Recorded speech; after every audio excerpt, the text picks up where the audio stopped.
Today's speaker, Josef Rios, is originally from Germany, but his family moved to Alaska when he was very young. He had 3 languages in the household, and he says he can't help but think that that helped him in both learning other languages, but also seeing things from different perspectives.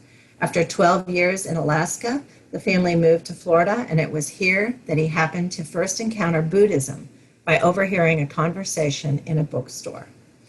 This led him to a nearby monastery where he first learned meditation and even earned his bachelor's in religious studies, focusing on Buddhism. He has also had the good fortune to experience being a novice in the Vietnamese Mahayana tradition, and he was temporarily fully ordained in the Thai Theravada tradition. So I am now going to stop sharing so I can turn us over to Josef. And he is the man. You need to unmute yourself. There you go. Thank you so much for your introduction, and thank you everyone for being here. It's kind of an honor to be involved and have been asked. So let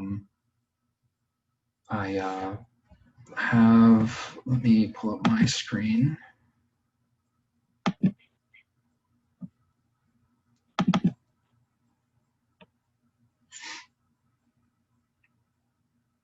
So, and that conversation in the bookstore that I overheard, I actually did get to ask. It was the cashier, and it was the cashier, and I guess just another customer, but they were talking about the Four Noble Truths of Buddhism, and I was in, I think, 8th grade at the time, so I didn't know much about any of that. I wasn't raised with any particular religion, although my family, my dad's family is Catholic, so I was at least exposed to those things, and a lot of my family is Mormon as well, so I had some religious experience, but we didn't have any main religion in the home. So I think that also allowed me to easily explore other paths. In fact, I asked my mom one day why we didn't go to church like everyone else. And she told me I remember this to this day, she told me very flatly, well, you have to find your way for yourself. And that has stuck with me ever since. And let me see if I have controls here. So not everything will be in the PowerPoint. I've just made it to kind of help us guide along and to help guide me along so I don't get off on too many tangents. So I first wanted to talk about the Buddha's India.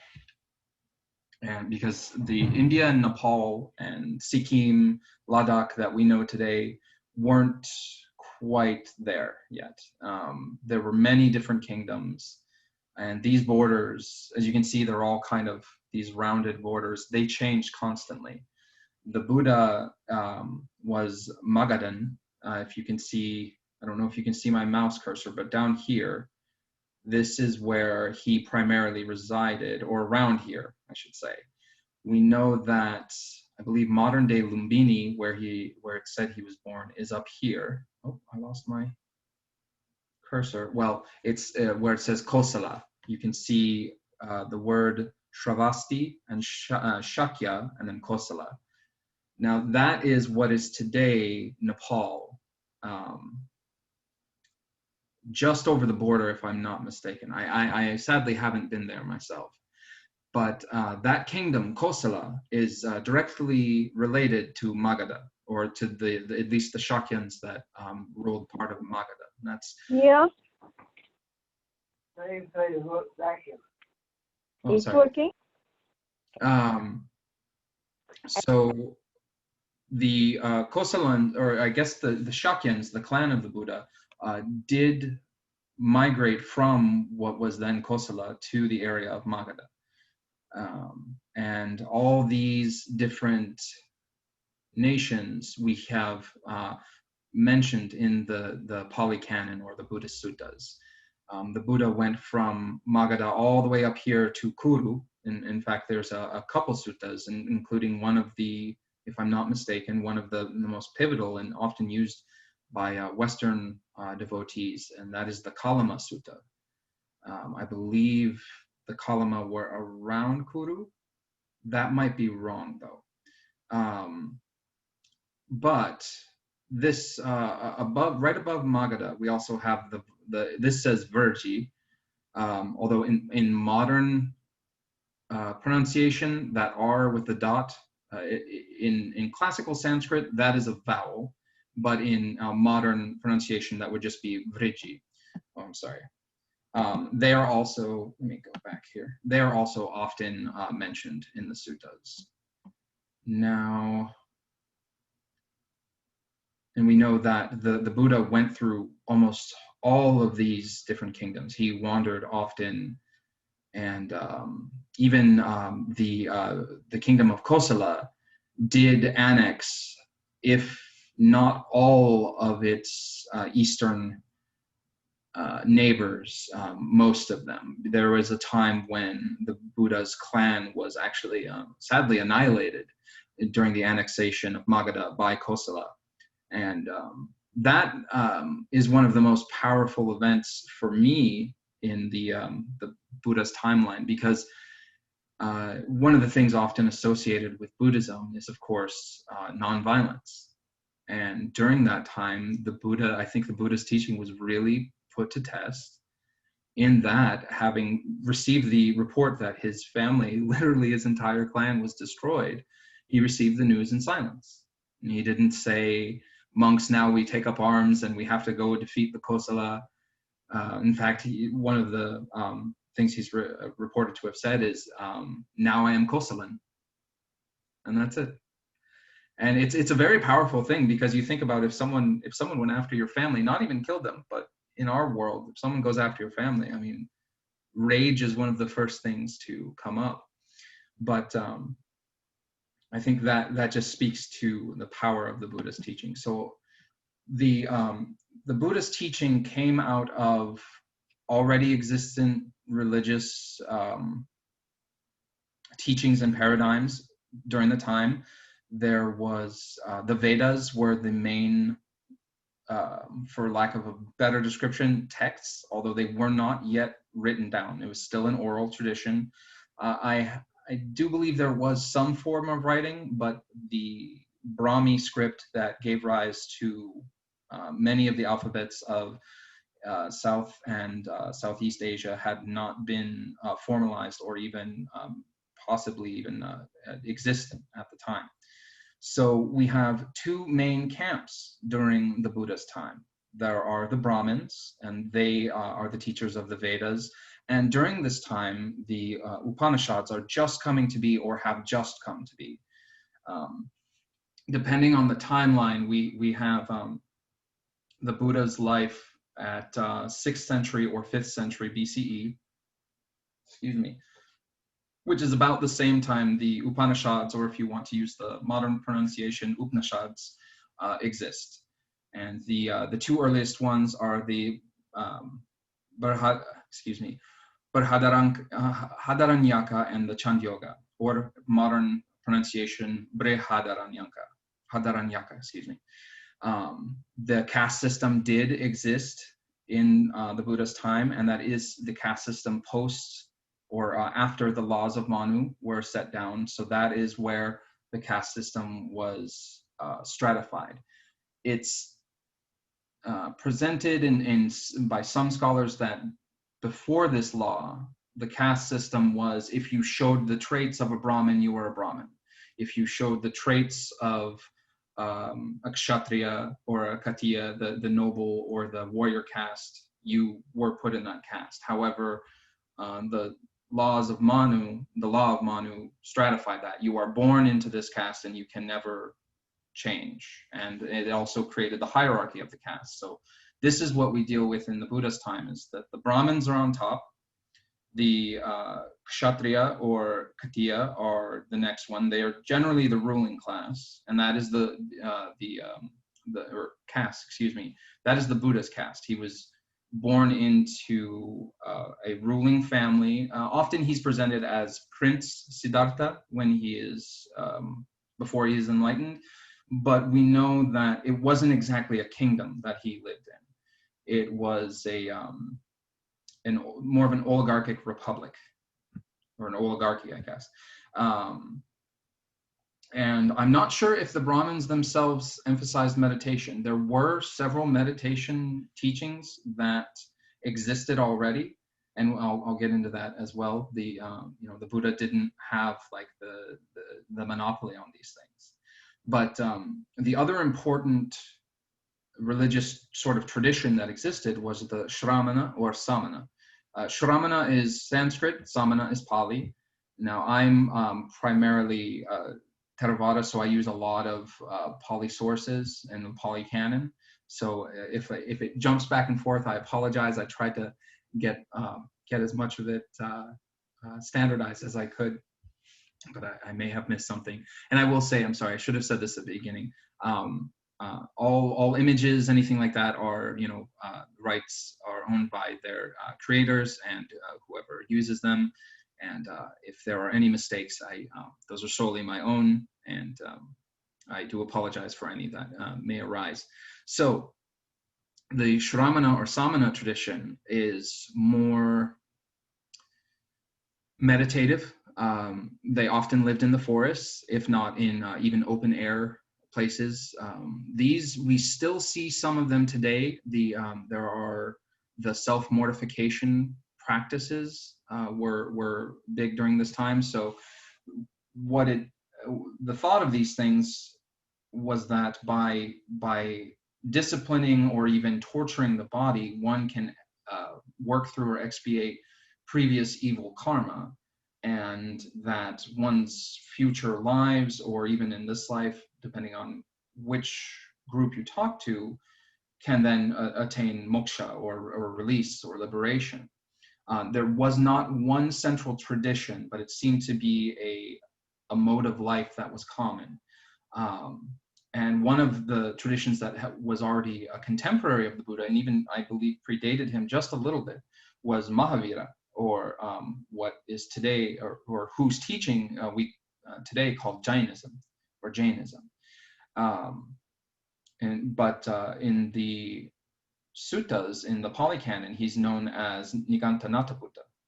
And now there is, of course, as with many things dealing with history, there is contention on whether Niganthanataputa was Mahavira or not. But for the sake of this, I'm going with the standard research that is very likely, if not the same person as Mahavira. And even today, we know that there are some similarities between Jainism and Buddhism, but in some ways they go further than we do, and in some ways we go further than they do. It's just a difference, but very similar. One of the biggest differences is the idea of the atta or atma, the soul, which I won't say is outright rejected in Buddhism, but it's definitely not emphasized, if not refuted. So, and those practices, going into the forest, the self-mortification, which the Buddha himself practiced, the holding one's arm up until it atrophies. I don't believe he practiced that one, but he would starve himself. He would deprive himself of water, pushing the body to the very, very brink of death in hopes of achieving altered states of mind, deep concentration. And you can still see this today. If you've ever been to or seen just the recordings of like the great festival of Kumbh Mela, the sadhu festival, basically, you can still see self-mortifiers today. People whose arms, they can't put them down because they're so atrophied that they've frozen in that position. When the Buddha before the Buddha was the Buddha, he did have teachers in this tradition, in the Samana traditions. There was Alara Kalama, who taught the meditative absorptions, which are dhyanas or jhanas, up to what's called the sphere of nothingness. So these are concentrated states of mind that anyone with proper dedication and concentration can really get to. But with a lot of, from what I've read, a lot of the teachers of the day would get to a certain point and they'd say, okay, this is it. And that's what we see with Alara Kalama, is that he got to the sphere of nothingness where basically there's no input or output in the senses, and believed that was the highest. The Buddha still thought there was more, so he decided to leave Alara Kalama's teaching in search of another teacher. And this is all from Buddhist sources, so obviously they're elevating the Buddha. They want to praise the Buddha. So I don't know. There's contention on whether these teachers are the people they are, but there's also not a lot of their teaching that survived. Jainism and Buddhism are two of the only things that survived from that time, and we're talking 2,500, 2,600 years later. So that either of them exist is, I think, we're a little lucky, and speaks to their efficacy. However, it's said that Alara Kalama saw the Buddha, or Siddhartha at that time, as his equal. Now, he went on to study with Udakarama Buddha, whose teacher was Udakarama. And so Rama was already a popular name during this time, so we know that the story of Rama and Sita was already told. It's a very ancient story, so the Ramayana would be somewhat of already set down. And he was able to, that teacher, Udakarama Buddha, was able to achieve a higher state of concentration known as the sphere of neither perception nor non-perception. So that's even beyond nothingness. You don't even conceive of nothingness. So that I can't speak to what that state is like. I've never attained it myself.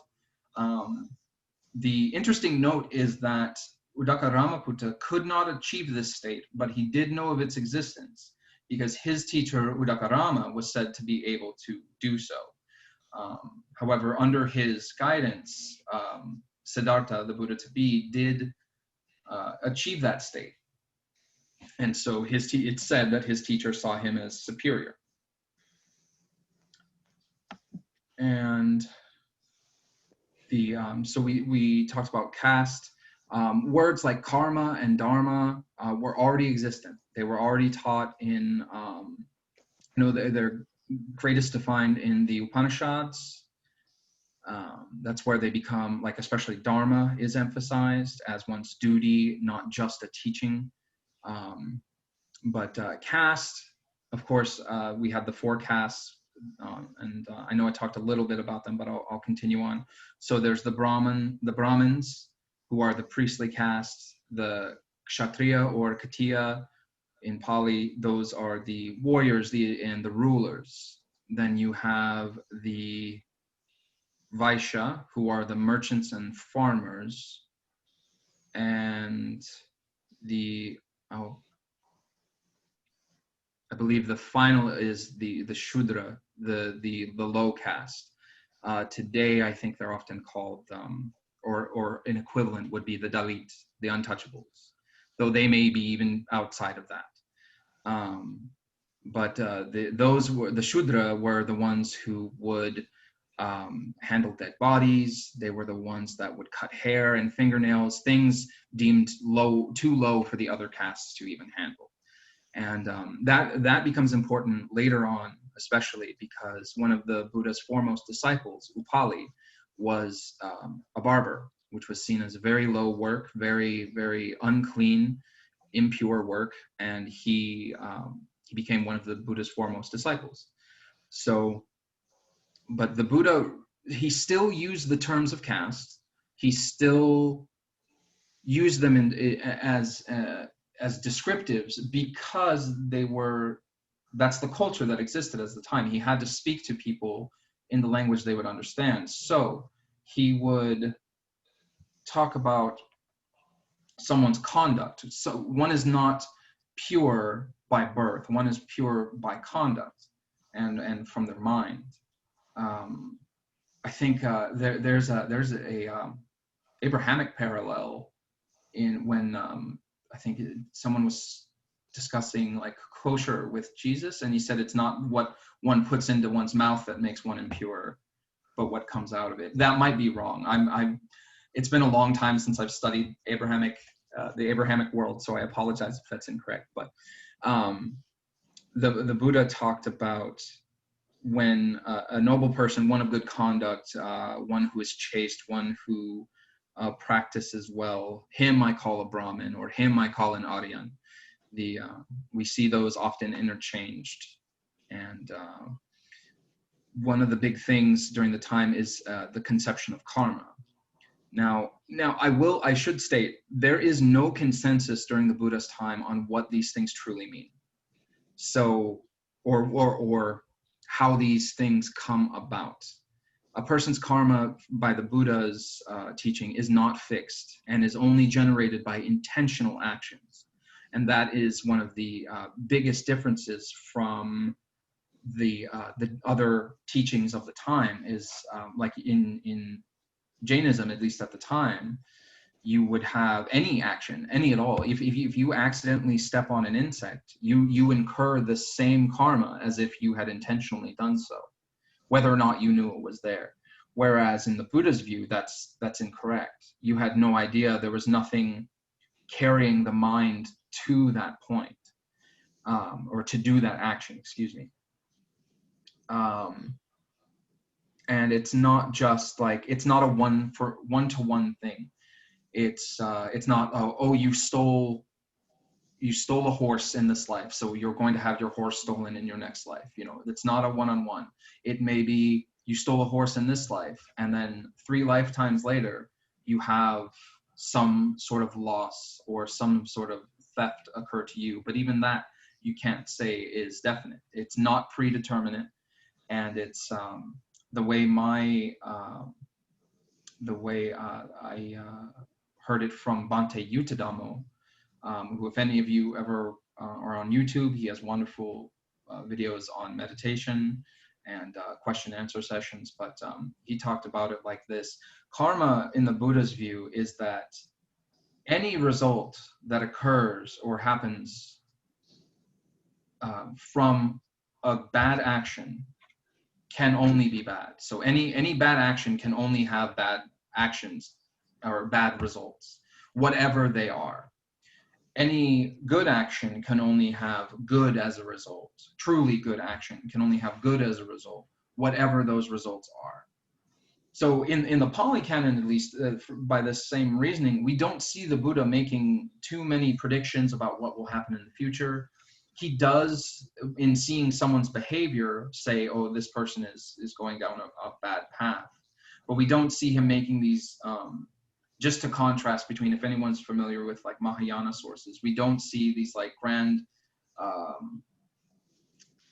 predictions of the future, or not quite exact. I mean, he can see in people's behavior and in behavior of groups of people what is the likely result, and how we can create results based on, like, there's one sutta he talks about when a leader is bad, it's almost inevitable that those they lead will start to do bad things, because they see that. Now, that's not like an exact prediction. He's not saying, oh, there's going to be, this person at this time, but we can see that negative actions lead to negative results. When you have an unprincipled leader, and you don't even have to think on like a national or world scale. If you think just at work, when you have a bad supervisor at work, everyone's pretty miserable.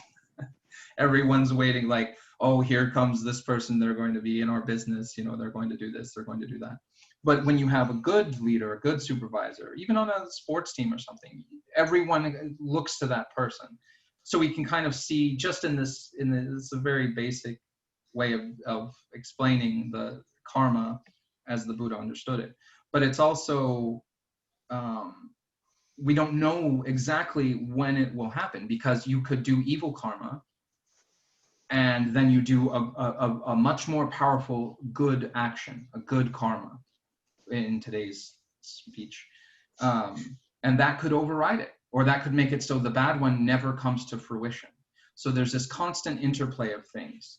And so that was a big difference between many of the teachings of the Buddha's day.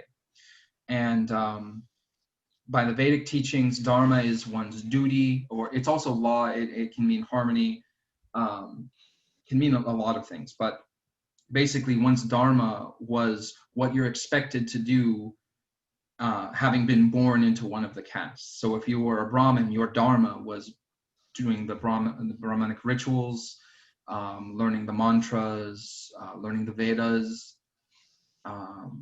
And with that, the Buddha definitely went against the grain in terms of rituals and then even praying to gods. They did exist, but there's one particular sutta where the Buddha comes upon, I believe they're Brahmins, but they're bathing in the Ganges River, the Holy Ganga.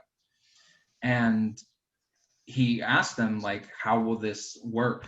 And he basically ends up saying, you know, washing your body cannot make you pure. Only with working with your mind and understanding and seeing clearly can one then be pure. So, and the if anyone has ever been to even modern Hindu temples, there is the Havan or the Homa, the fire ritual that was practiced even then. I believe Indra, he's the Vedic king of the gods, and he's talked about a lot in the Buddhist suttas.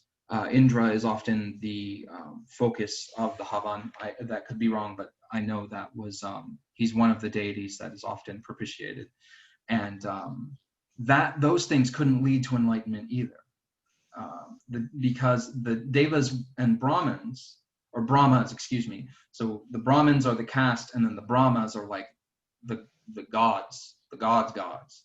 So Devas can range anywhere from like what we would call in European sources Fey or Whites or Vicht, but and all the way up to what is some people sometimes call angels.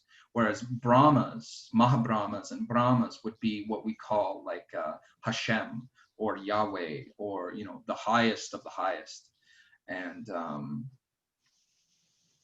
so they are acknowledged, they are interacted with as well, and very much respected. The Buddha often taught his disciples to recall the good deeds of the Devas. Remember that it took incredible good deeds for them to be born as Devas, and that is, I think that's one of the big differences between even modern teachings and Buddhism, is that the gods are born. They come into being. They're not born like we're born. They sometimes just pop into existence, but that is their birth. And because they are born, because they have a beginning, they do have an end. Even Mahabrahmas, even the very first being who would have come into being with the universe, when the universe ends, that being also ends. There's no place for him to be. There's nothing to support its existence. So even that great being, even aeons upon aeons, has an end.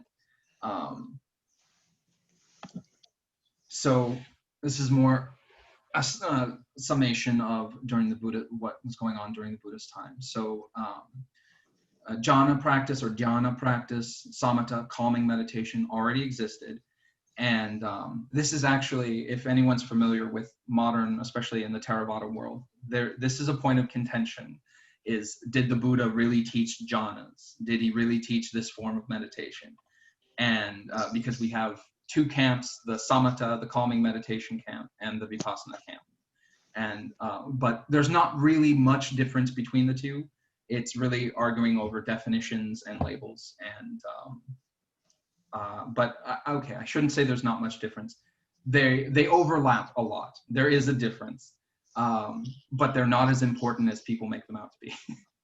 So the Buddha does talk about the jhanas, and that they are required even to attain enlightenment, and the reason is these are states of bliss. These are like some people call them trances, but they're not, it's not a bliss based on anything external. It's not a bliss or a happiness that requires an outside thing to have or not have something. It's just a state based on the mind and concentration. It's often called single-pointed concentration in some traditions. But just like today, there's not a consensus on how much of each one needs to be done. And even then, there were debates on life after death. There were, some people do state that, oh, the Buddha taught rebirth because it was popular at the time. And I can unequivocally say that is incorrect. There was no consensus at the time. People argued constantly. You think of like the Greek agora, where you have the philosophers, or in Rome, where you have everyone is preaching their thing. It's much of the same. Some say our actions have no results. Do whatever you want. They're basically hedonists. There's no consequences. You're gonna die when you die, and that's it. So just do whatever. And there are people that says, well, there's life, there's a next life, but you can't do anything about it. You're just flowing down the stream. So nothing you do, good or evil, matters. It's all predetermined. And they went back and forth. The Buddha learned from many of these others, but ultimately what his teaching involved was rebirth, and not as it has any heavy consequence, but just that our experience continues, or not even our experience. There's no possession of it. It's just that experience itself continues on. So, and that craving for experience especially propels that continuing on. And the Buddha was aware that many of the teachings of the day, and I would argue even today, any teaching that any good teaching that came about holds a piece of the truth. But as I said earlier, with when it comes to comparing Jains and Buddhists, sometimes they go too far, sometimes they don't go far enough. One example used in the suttas is the observance days, what sometimes is translated as Sabbath, or the Pali term is the Uposatha. The Uposatha already existed during the Buddha's time. It was a special day of observance. I don't know of all the practices that were done, but I know that the Jains would say, for this day, I will have compassion and no ill will for beings like 100 yojanas in the east. So we'll just say 100 miles. A yojana was a unit of measurement. And 100 yojana, or 100 miles to the west. But the Buddha would say that did not go far enough. Is that if you want to hold compassion, it shouldn't be limited. It should be for all beings in the east, all beings in the west, without end. And so in that way, he saw them as not going far enough. But then in other ways, he saw them as going too far, like and this is not to disparage them. This is just to give the contrast. I have nothing against Jainism at all, just so that's clear. But they go very much out of their way to make sure there is as little death as possible. Most Jains won't even eat root vegetables, because in pulling the vegetable out of the ground, you risk killing the vegetable itself and the beings that may be living on or around it. And they often cover their mouths, or they I believe during that time, and even now, they have a small feather broom that they use to dust any seat before they sit down, and they often sweep their path to make sure. And the Buddha teaching that karma is only from intentional actions, saw that as going too far, and you might even lose focus on what you're doing with it. So the middle way is what the Buddha taught, between the self-mortification and the excessive, or what he saw as excessive practices, and indulgence as well. Both ways can distract us from the spiritual path. If you're so concerned with everything else, whether that everything else is making sure you don't harm a single thing, or that everything else is you want all the most pleasurable things in the world, it's very distracting. Even during just short, intensive meditation retreats, you can see when your mind is focused on that thing, there's very little that needs to be done, and some things that when done, even like watching a movie or something, can really start distracting you. So the middle way is very popular these days, but I think we in pop culture we've kind of lost what's intended there, as pop culture tends to do. Karma is in popular culture, but it's not a karma that even modern day Hindus or Buddhists would recognize. We usually see it as revenge in our world today. So and of course the Buddha taught the Four Noble Truths. These are said to have been taught during the Buddha's first sermon after his enlightenment. But they may have been formulated later. Regardless, they became, of course, pivotal in the Buddha's teaching. And the first truth being that of suffering or unsatisfactoriness. We can never really be satisfied by anything in this world. It's very, very easy to always want more. Or my favorite is when talking about wanting something. Every stage of wanting something, no matter what it is, comes with suffering, even having it. And this is the Buddha's explanation. When you don't have it, you suffer because you don't have it, and you think about it, and you want it, and you crave it, and you go after it. And you, depending on what it is, you can be led to some insane things to get it. I mean, I think all of us have been, most of us maybe have been young and in love, and maybe not that bright when it came to the subject, but I can say with certainty for myself. But then maybe you get the thing you want. So now you're worried about losing it. Now you have to protect it. Now you have to, and I think money is a good one here, especially because when you want money, you're afraid of people taking it. You have to find somewhere safe to put it, and you worry if someone steals it. And now even we think we're safe.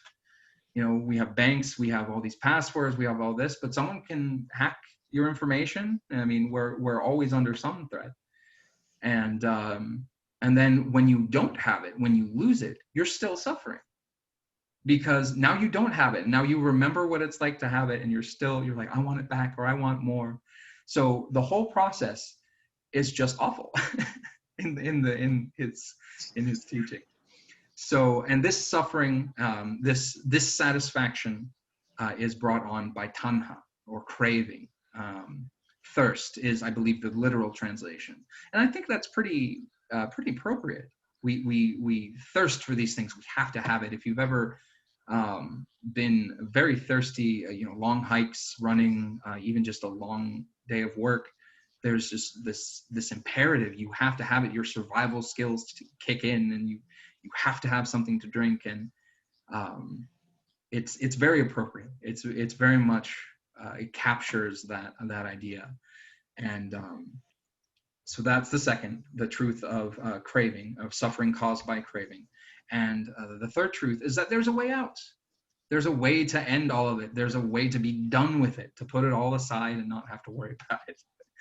And that way is the fourth truth, which is the Eightfold Path. So I won't go into all of these. I will, just briefly cover what I've got. This nice, I hope it's visible. It kind of blends with the background, so I am sorry if anyone has any vision issues, but we actually,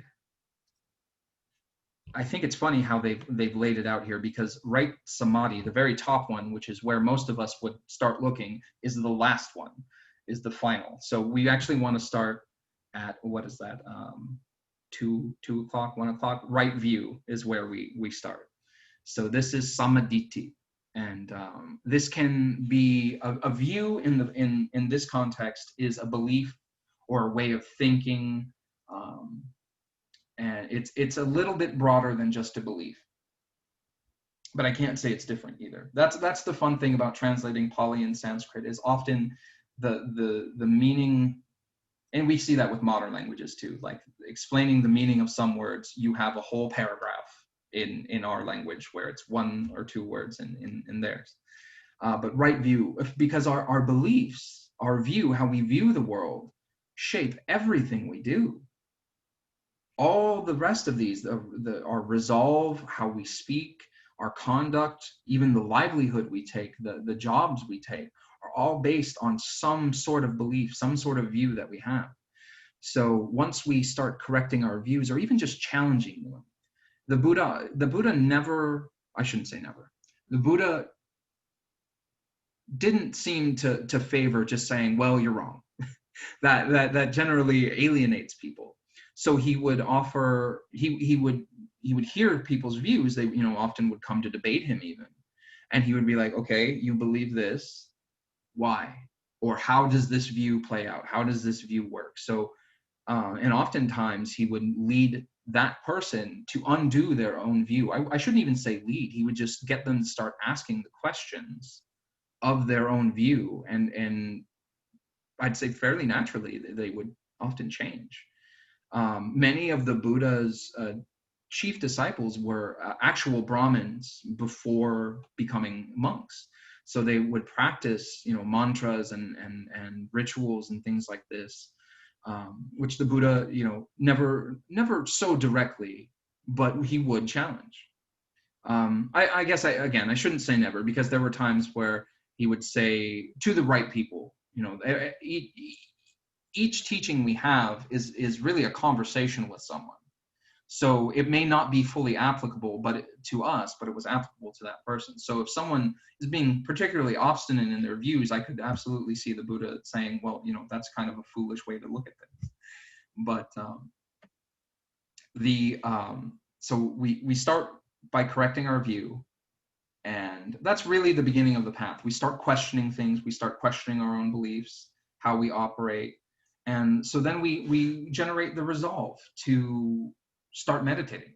We generate the resolve to learn more, and as we start to learn, we start to see my actions have results, and that generally goes with speech. I think speech is one of the easiest to see, because we know what it's like to be yelled at or disagreed with or talked to in certain ways. So I think that's one of the easiest things. So we start to look at how we speak, and one of the big things of that is truth. The Buddha often taught not to lie, even as a joke, because the truth is so important and so central to his teaching. Reality, what is real, is such, I'd call it the holiest of holies, even when it comes to the Buddha's teaching, if I had to use that phrasing. So speech becomes very important. But then with our speech, we start to, going down here to right conduct, we start looking at how we conduct ourselves. Are we conducting ourselves in a manner that is conducive, one, to our meditation, to our benefit? The Buddha said, the Buddha taught that benefiting oneself is one of the greatest things we can do, but not in the way that we're often trained to think of that here. In the U.S., in North American culture and European culture, we often think of benefiting oneself as a very selfish thing. But we're talking about true benefit here, not I'm benefiting myself by getting what I want. We're benefiting ourselves by doing what is truly good, working through our own harmful views, our own harmful emotions, and harmful actions, and becoming avihimsa, or ahimsa, and non-harm, not being harmed, and that leads directly into right livelihood. So depending on which sutta you read, sometimes it's listed that right livelihood is not being involved in wrong livelihood. It doesn't explain much, so it's like, you have to expand on it. But in other suttas, the Buddha does explain, a true disciple, I think is the wording of the Buddha, does not deal in intoxicants, does not deal in poisons, does not deal in people. So, if you're involved in human trafficking, I can't see that you'd be a very good Buddhist. Not to make light of a serious subject, but I mean, slavery did exist during that time, and the Buddha was, pretty adamant, like you can't be involved in those things of buying and selling people, buying and selling weapons, buying and selling poisons, as I said. Even I don't think one can even be a butcher. Handling the meat is not considered wrong, but the killing of the animal absolutely is. So we come back to right effort. So the efforts we're putting in, are we striving for enlightenment? I mean, that's really the most right effort you can have. And a lot of people ask, well, isn't that wanting? Isn't that a desire? Isn't that a craving when you want enlightenment, when you want these things? And yeah, sort of, but also not really. That type of wanting is kind of using the mind's nature against itself. So we know that the mind wants, we know that the mind craves, so let's get it to want the right things. Instead of just wanting the things that we like, or not wanting the things that we dislike, we should put in the effort for the things that are truly good, for the things that go beyond those things. And we should want to be enlightened, because we want to know the truth. And the truth of truths, the truth, without all the different filters we have of culture, of upbringing, and whatever views we held before, but what lies beyond that. So then we go to right mindfulness, and I believe it's either this one or the next one, but sometimes it's also called right meditation. But right mindfulness is what are we putting our mind towards? Are we aware of our actions? And this right mindfulness especially is what I'll be talking about next, and is the main body of this talk. So right mindfulness, what are we focused on? But are we mindful of our conduct? Are we mindful of what's happening now? Are we stuck in the future, or stuck worrying about the future? Are we stuck in the past? And right samadhi, I believe this one is often called concentration. So when you are meditating, are you meditating on the right subjects? Are you meditating on the subjects that lead to liberation, that lead to peace, that lead to true awareness? Are you focusing, and is your mind focused on the right and the good things? You can meditate on any subject. You can meditate on anything at all. Anything. You could take a water bottle as your object of meditation, and you focus on that until that's all that fills your mind. All you can conceive of is a water bottle. But that doesn't quite help. That's still outside of you. That's still conditional. A water bottle is conditioned, or is dependent upon plastic to exist, is dependent on water to be in it, and it was created. It's not permanent. It may take 1,000 years to break down, but it still breaks down. It's still not a true thing. It's not unconditioned. So going back just a little bit on right mindfulness, that's where we come into the Satipatthana.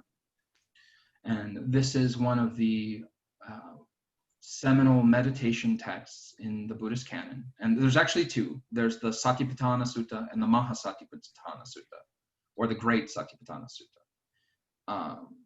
And this is where a lot of the Vipassana movements come out of. And I say movements because there are several teachers that teach Vipassana, going back to Myanmar.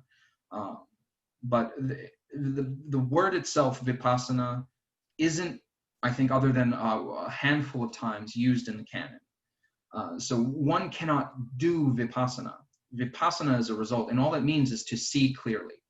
It's actually the result we want from our meditation. And this is why I think the Mahasi Sayadaw, whose tradition I primarily practice in, and other great teachers, like if Sayadaw U Pandita was a student of his, if anyone's familiar with that teacher, or of course Bhante Yuttadhammo and many others, Ayya Palanyani in Germany, but they all teach Satipatthana.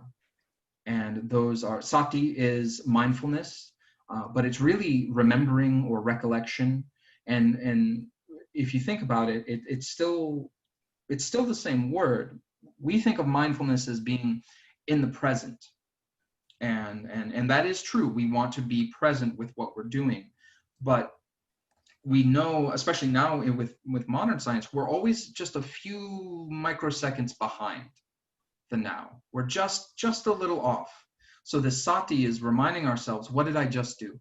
What is the closest to now, basically? We would call that now for simplicity.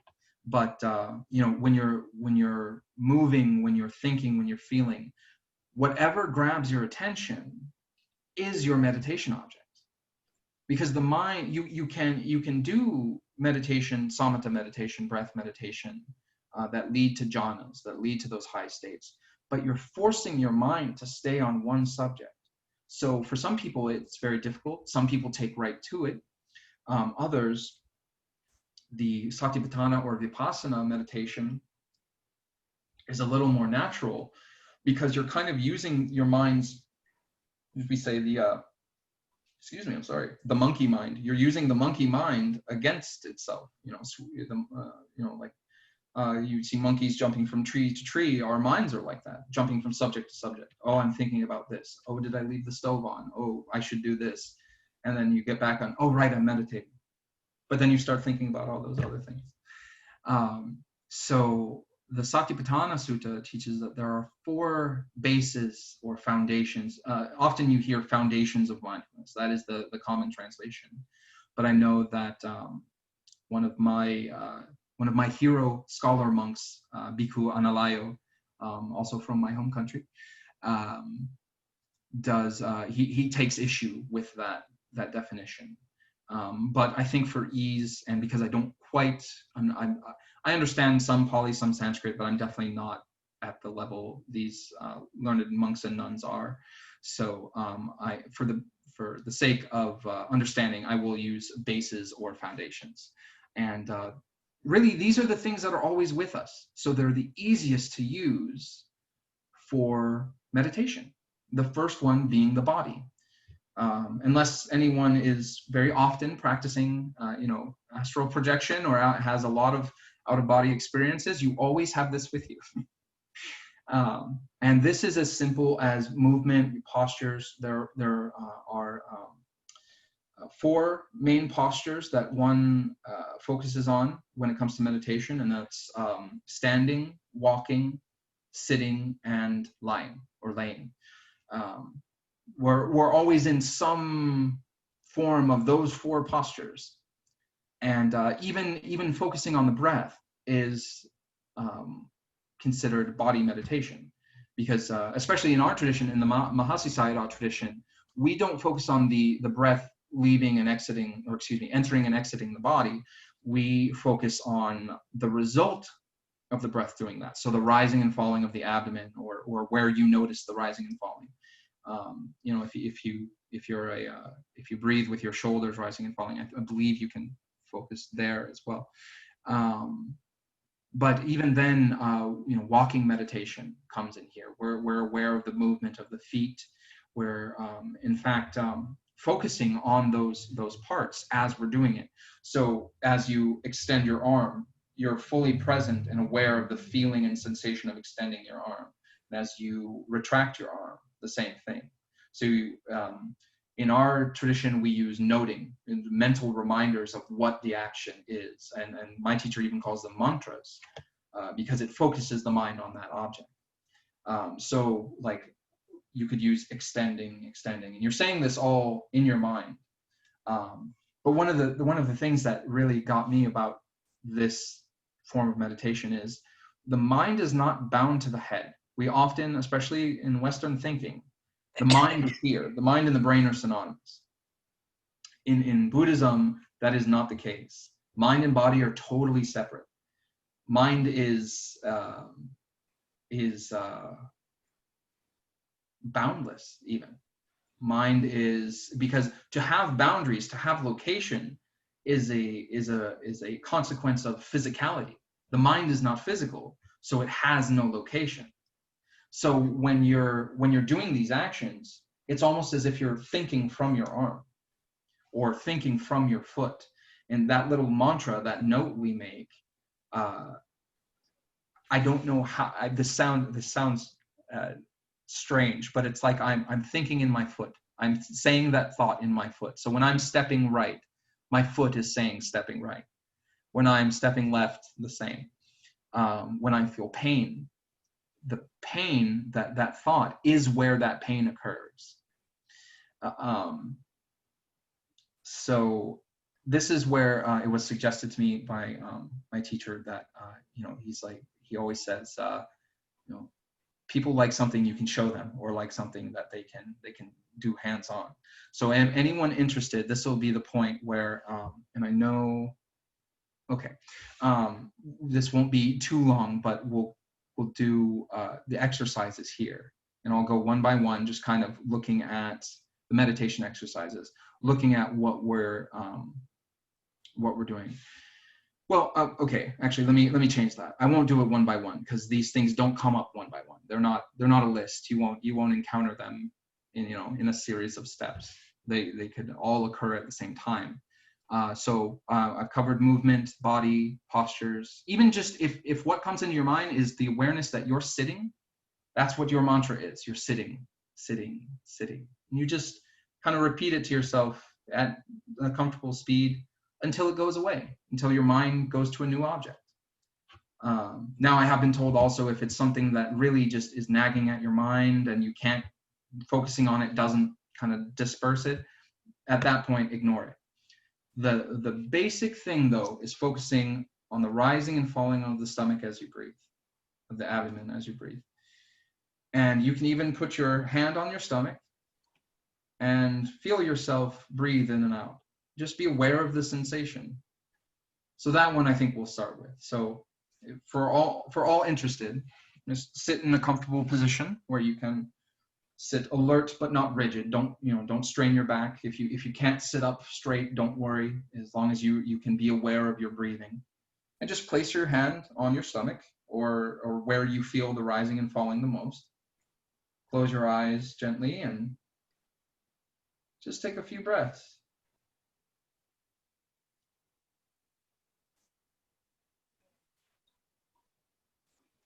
And as that sensation kind of comes into view, when it rises, you can say rising, rising, rising, all from your mind, or ideally from that location. And as it falls, as you breathe out, it's falling, falling. Some people say to note once, twice, 3 times, whatever's comfortable.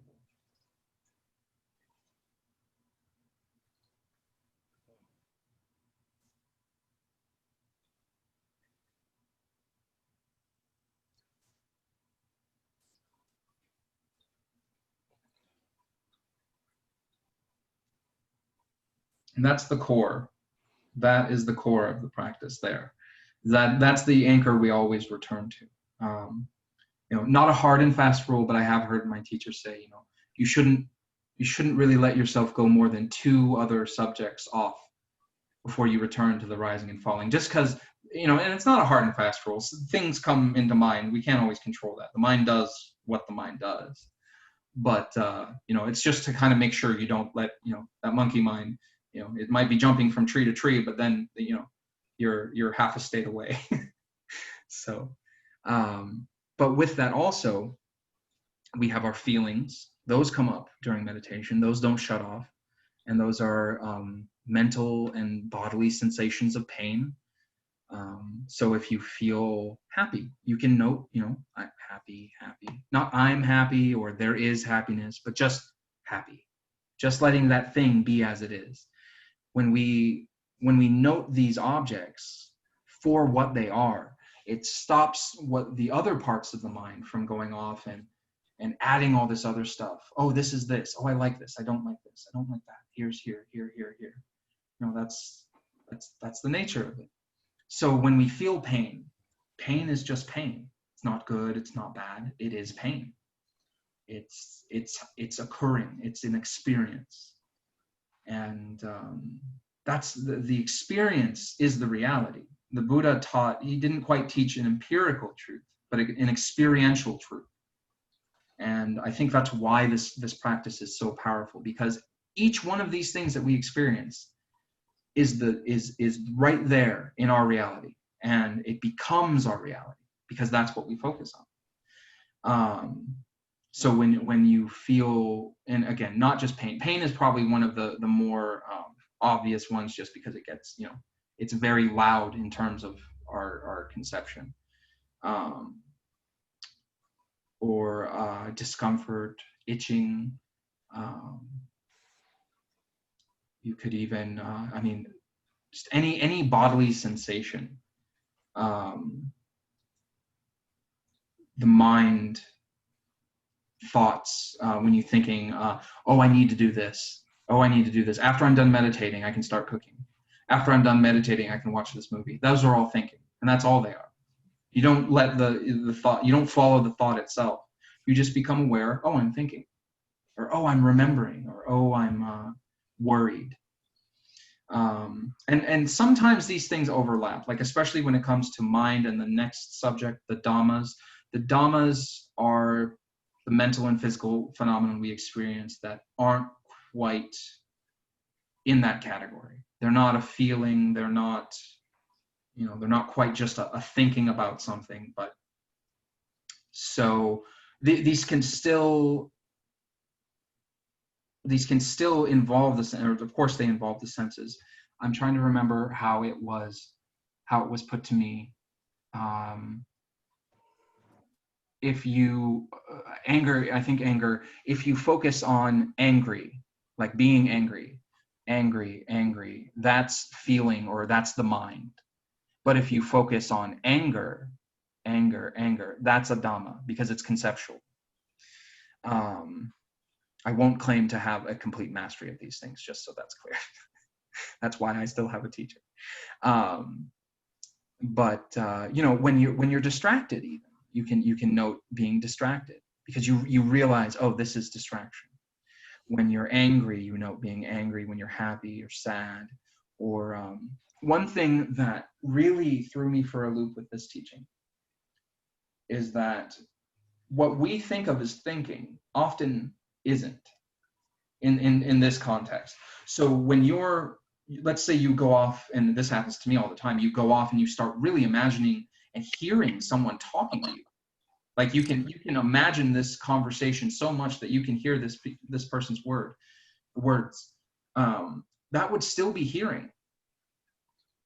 Or you're imagining a smell. You remember, oh, I can't wait to cook this thing. It smells so good. I cook a lot, so I'm sorry if I use food analogies too much. But I cook. I can't wait to get started on cooking this. It smells so good. You can really smell it. Your mind creates that smell for you, so that becomes smelling. Any of the senses are just that. They're the six senses. So smelling, hearing, tasting, touching. All those that come to mind, whether or not it's really happening around you, are those things.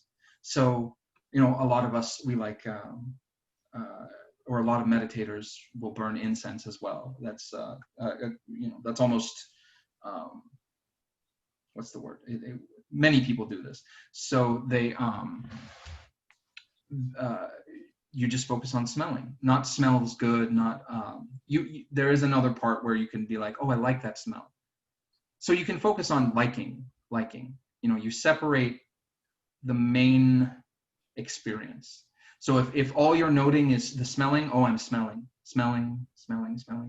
But if you're like, wow, that smells terrible. Then you can focus on disliking, or hearing. I live right on the corner of a not a major intersection, but a fairly well-traveled intersection, and there's a common trend here of putting external speakers on your car. So whether or not anyone wants to join in listening to your music, they're going to, and it takes it's a good meditative practice to just note hearing, because those are not always my favorite music that I hear, but that's okay. So any of those things, those are dhammas. Those are the conceptual things. They're not quite just thoughts, and they're not feelings. And the reason we say they're not feelings is because feeling in the Buddha's teaching is really what we call feeling tone. So a negative feeling, a positive feeling, or a neutral feeling. So it's easy to see how pain is generally a negative feeling. We're not going to appreciate that. We don't want to experience pain. We do want to experience pleasure, happiness, calm, things like that. So even if like during these exercises, when I'm talking and maybe someone doesn't like guided meditation, so they're really annoyed by the sound of my voice, and they can focus on hearing, or disliking. So, or even then wanting. So with that bit of a stumble through the primer of the practice, let's just take 5 minutes to experience this practice. And then the final part is, right after this, is where I'll talk about the hindrances to spiritual practice. So again, if you will find a comfortable posture where you can sit upright, not rigid, don't strain yourself. If you have to use the back of your chair, do so, just where you can remain upright, alert, and you can breathe comfortably. And as you close your eyes, just focus on the rising and falling of your abdomen.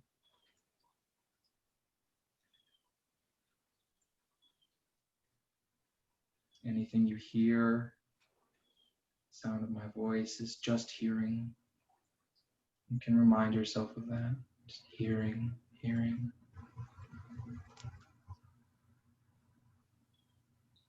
If you see things when you close your eyes, you can just note hearing or seeing.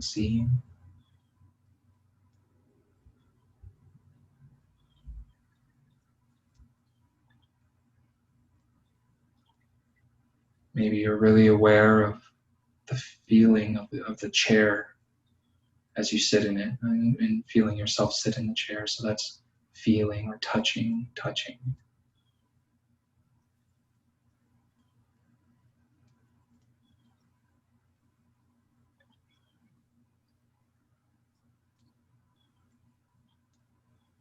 Maybe you're very bored. You want the meditation to be over. You can just focus on bored, or unhappy.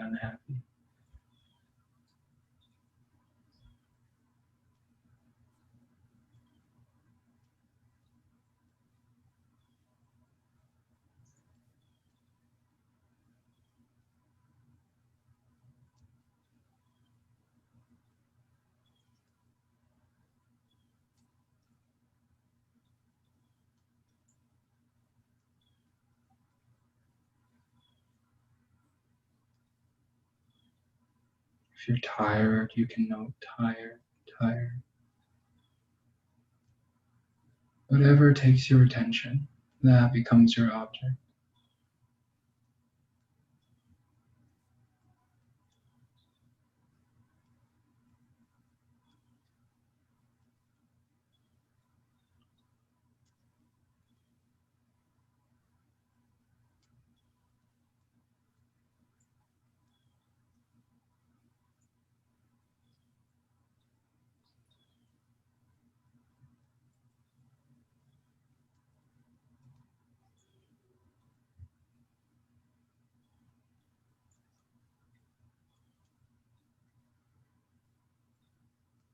If you're confused about all this, you can just note confused, confused.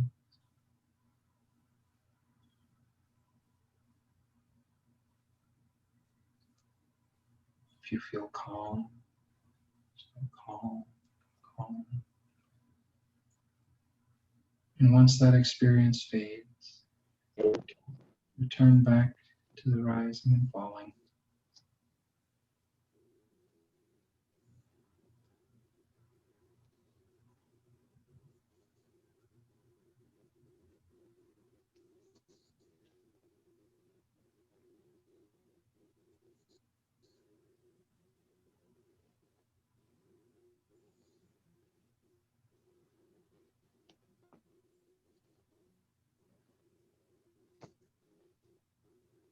Don't worry too much about the label itself.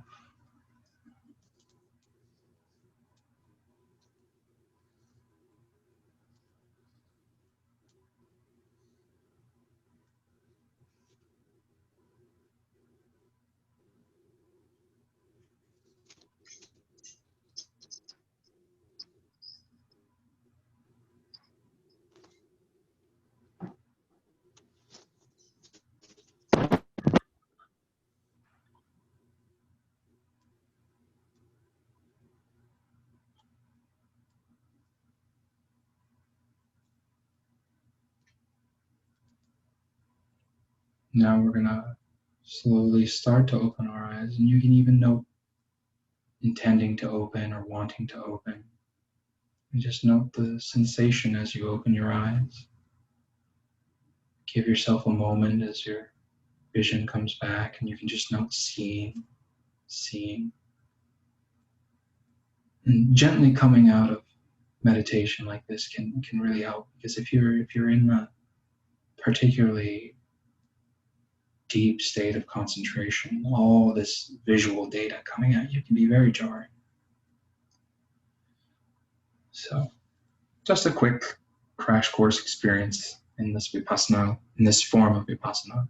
And all these methods, all these different methods, they're not hard and fast, and they all use the satipatthana, or I shouldn't say hard and fast. It's not like there's some there's something in themselves. They're all based on the Satipatthana Sutta. They're all based, whether Ledi Sayadaw, Mahasi Sayadaw, Bhante Gunaratana, and every Theravada monk, even a lot of Mahayana monks take something from the suttas. We're not all as different as these things. It's just we focus on different aspects of it, or this teacher or that teacher has a different approach. And one approach may not work for you. I know some people who love Goenka. He's one of the big names in the Vipassana movement. He made Vipassana an international word. And but some people they can't stand the Goenka approach. And some people they don't like the Mahasi Sayadaw approach, like what I and the people I practice with practice. But even if anyone's familiar with Dhamma Wheel Meditation Center here in Clearwater, Bhante Dhammawancha, who I work with and go there quite a bit, he teaches Vipassana as well. But he's one of the no method camp. He just goes by the sutta itself. So you don't have to follow these things. Find what works for you, if it works for you at all. So focusing on that last subject, the Dhammas, or the concepts, or even subjects, mental objects, we have the hindrances. And there's two lists of hindrances. There's the 5 and the 10. We're just going to focus on the 5. Those are what are really talked about in this context. And so we don't go looking for these things. But in learning about them, we can be aware when they arise and when we encounter them.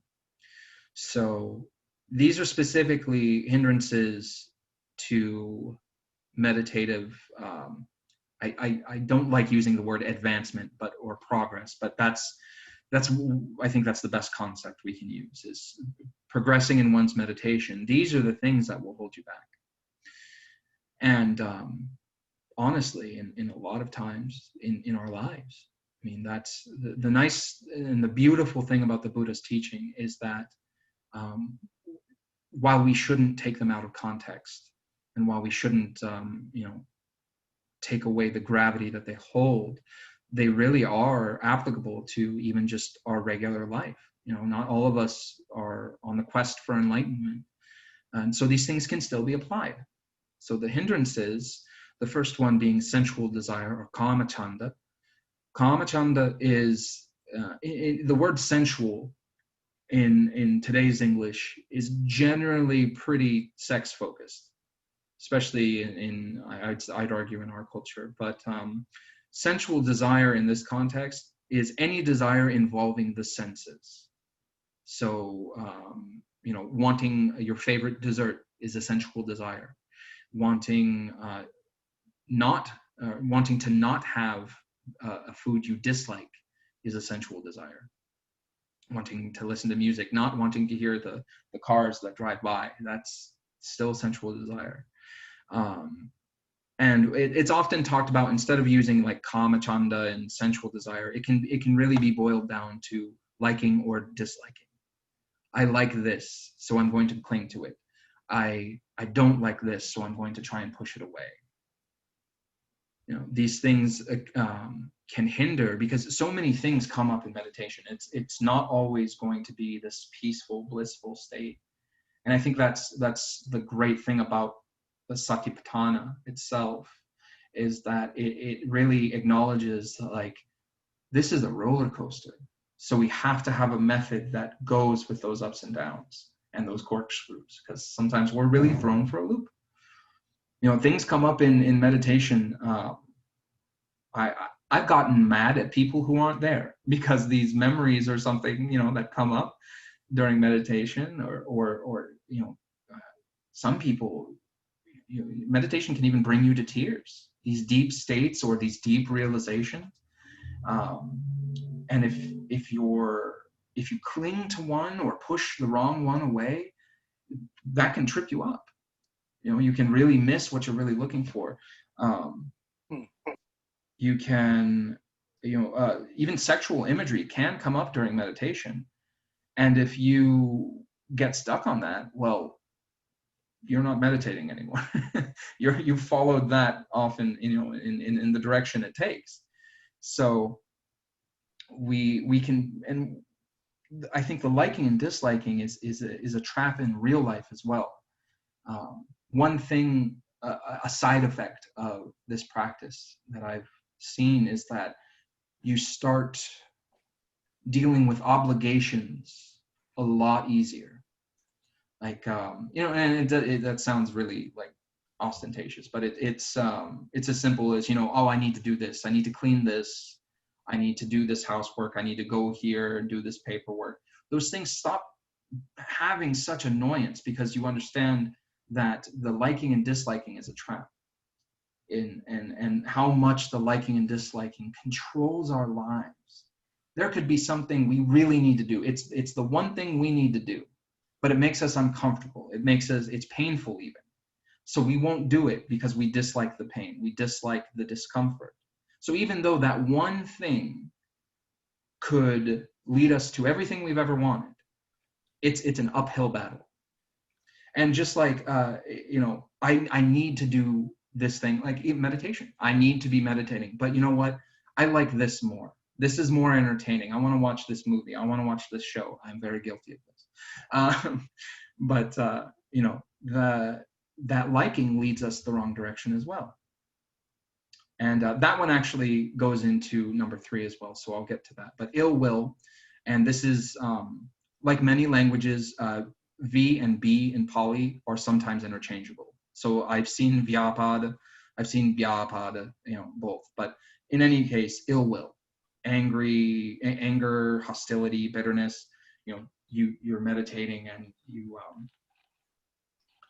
your roommate comes home, or someone makes a loud sound, and it grabs your attention and totally takes you off the track you were on. And especially new meditators, they experience this often. It can really just, to be blunt, piss you off. and then you get wrapped up in the anger, and then you get angry that you're angry. That's a big one. It's this huge loop because you're like, oh, I was so calm, I was so quiet, now I'm mad. Now I'm mad that I'm mad, and then it just keeps going. And it's that one's probably, I think, one of the easiest ones to see because anger is very powerful. Anger, especially uncontrolled anger, is just it's a wildfire, and it can undo everything. So, or like a bitterness towards anything, it's not just full on anger. It can be like even annoyance, I think, because these things, a small spark leading to a big fire type of idea. But then we have sloth and torpor, which it's really just old. We don't use these. I think we still use sloth in English, but laziness and drowsiness. So it's like, again, going back to that, I want to watch a movie. I don't want to, I just want to lay down. I don't want to meditate. I don't want to do these things that I know are truly beneficial for me. So it's just like, it's not worth the effort. Oh, I'll do it later. Oh, I'll do it. It's too hot. It's too cold. It's too loud. Whereas, and this is one of the big differences between the samatha, the calming practices, and the vipassana practices, is really for the concentrative practices, you need a quiet place because your mind it won't, well, especially in the beginning. I know advanced meditators really don't, but so you're just like, oh, I don't want to deal with it. Oh, I don't want to do it. We've all felt that, but especially in meditative and spiritual practice, that can really be a trap because later is always later. Later is never now. The restlessness and worry or anxiety, this is actually a good warning if you have, and this sounds really silly, but caffeine sensitivity really becomes apparent in vipassana practice. You're trying to sit and you understand your mind's going to jump around, but if you learn very quick just how much it does after you've had a cup of coffee. Especially, and there are dietary, not necessarily what you eat, but when you eat in Buddhism. So, if you're trying to have a late night meditation session, so you drink a cup or two of coffee, that can really get in the way. But even then, just, you're worried, am I doing it right? And this leads into the fifth one as well. Am I doing it right? Is this the right practice for me? Is my posture right? Am I noting the right thing? I need to do this afterwards. If I don't do this, am I meditating enough? Am I meditating too long? All these things just go everywhere. You want your mind to be settled. A certain amount of concentration naturally comes out of vipassana. And those same states that we talked about earlier, those meditative absorptions, the jhanas. I'll go off on a slight tangent here, but they still exist in vipassana. And this is one of the big arguments between the vipassana and the jhana camps is, everyone's like, well, the Buddha says you need jhana for enlightenment. And he absolutely does. But jhana is a concept, is a label that we apply to these blissful experiences. It's still just a set of experience, bliss, concentration, absorption. All those together we call, and these are not all the factors, but the first jhana has 4 things. And one of them is bliss, and one of them is, I think, single-pointed awareness. But when all those 4 things are together, we call that jhana. So it's just a label. Just like the Buddha's conception of self, when you have your physical form, when you have your feelings, your mental, your cognization, your recognition, when all those things, the five aggregates come together, then we say that is a self. But it's really just a series of parts, a series of experiences.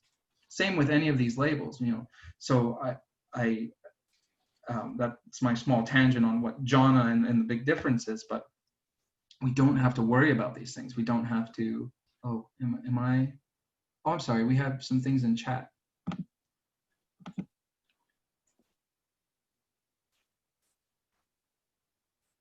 Oh, okay. And so we get to the fifth hindrance, which is doubt, or vicikiccha. And specifically, this really means doubt in the Buddha's teaching or doubt in the Buddha himself, his attainments. But, and not to say like doubting that is inherently evil, but, we're trying to follow his example, his teaching. So if we were like, oh, maybe he's really not all that great, maybe he really didn't attain all that, that's kind of going to put a stumbling block in our path. Because we're trying to emulate him in a large way. We want to get to the point that he got to. But one thing my teacher and several of my teachers have said is that it's doubt also in one's ability.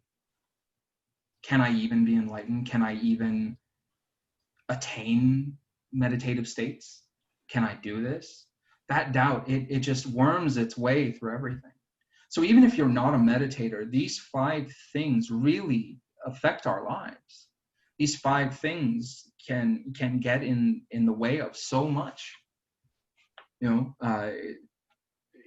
I even, do I deserve this promotion? Am I good enough to have this promotion? Should I even ask for it? To put it in a very worldly sense.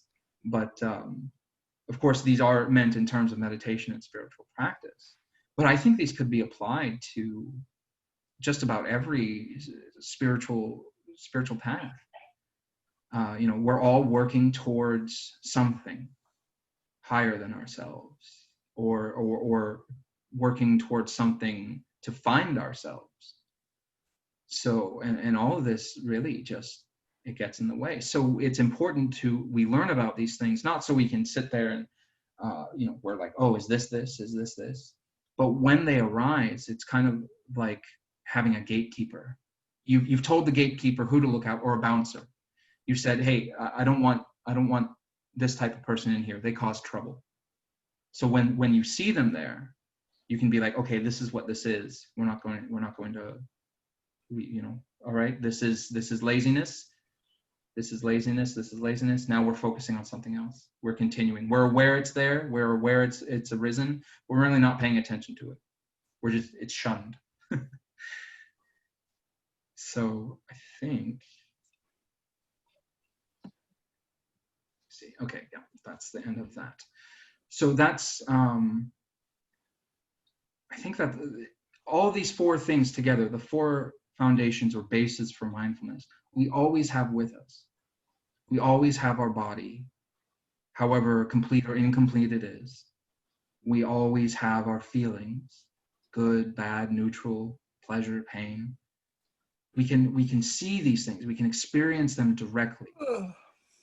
We can always, our mind is always with us, where our thoughts, this way or that. Any of these 4 things, in any subject we're taught to meditate on, or our senses themselves, experiencing the senses, we're always there. This toolkit we always have with us, and it's completely weightless. But it does everything. At least that's the profundity in my view, is that it's so simple and so basic, in that all we need is what we have in this exact moment. So thank you all for letting me take you through a crash course of Buddhist history and meditation. And I don't know if we have like a question answer session or anything, but I'll yield back to Patricia. Well, thank you, obviously, so much, Josef. That was very interesting. I really knew very little about Buddhism, and I think that was a really good overview and introduction for me. I would like to go ahead and ask you to stop sharing your screen. I mean, we can reopen it if somebody has a specific question, and go to gallery view so people can ask questions. If you have questions, obviously, please unmute yourself, and he's here, so let's ask him.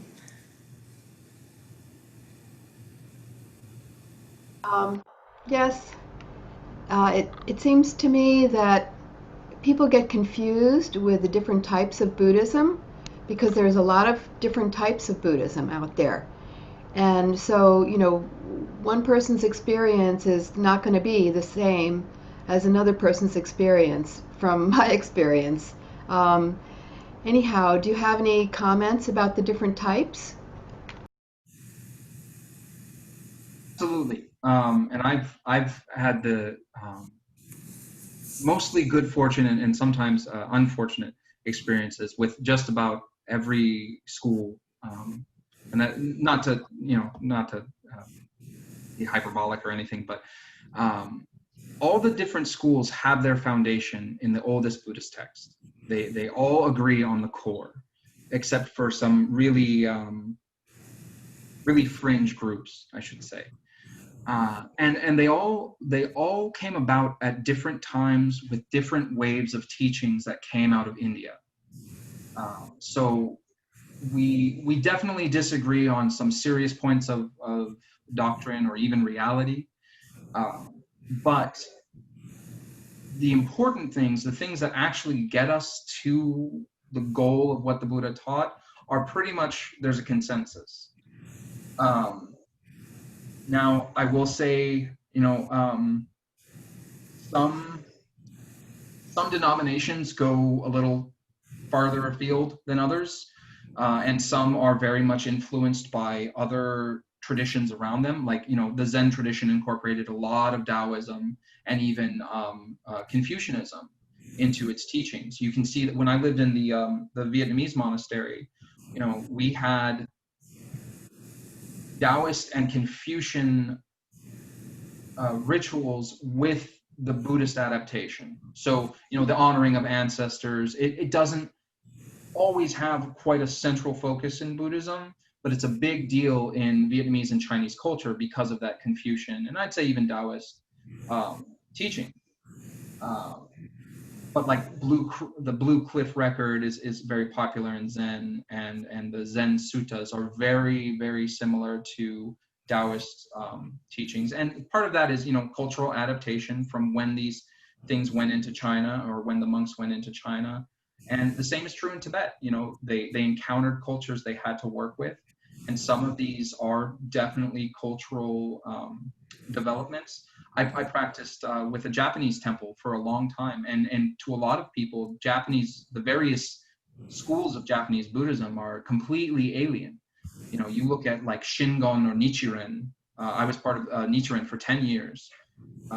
You look at Nichiren Buddhism, and you show that to a person in Thailand. Like, if you were to put our rituals and stuff side by side, they wouldn't even think this was Buddhism, other than that the Buddha is sitting right there. And I used to be this way, actually. I used to be a very negative mindset, of this is right, this is wrong. And while there may be things that were definitely added later in all schools, even Theravada, the Pali Canon, there's no way, it is impossible that survived 2,500 to 2,600 years unaltered. It's in the history of humanity that has never happened. So I will say that, again, we all have the same core, but there's a lot of trappings and other things that we add, and adaptations. Like Tantric Buddhism has a lot of things that it borrowed from the Vedic and later Hindu traditions, and vice versa. We've all shared things back and forth. We don't exist in a vacuum. So I will say that with any of these experiences, we should keep our eyes open, and that's even in the Theravada world as well, because any teacher, and even the Buddha's teaching itself, you should not take at face value. You should always question it, always, and put it to the test. This is the Buddha's advice itself. It's not true unless you experience it. So if you can't really see what they're saying, it may not be true. And I think that counts for everything. There are some people who they view my school as the most down-to-earth and logical form of Buddhism. But you go to a Theravada temple and they have all the, not everyone, but some Theravada temples have these elaborate rituals that look like any other religious setting. So you can't say like, this school is bad, this school is good. You can say there are doctrines within the school that are problematic, or doctrines within the school or teachings within the school that maybe don't match what we have in the Pali Canon, or are further expanded upon. But Yeah, I think that's really all I can say. Like, there's no, unless we had the Buddha here, we couldn't really say to him, hey, what did you teach? But we can go with what's the most observable, what makes the most sense, and what leads you to the best outcome.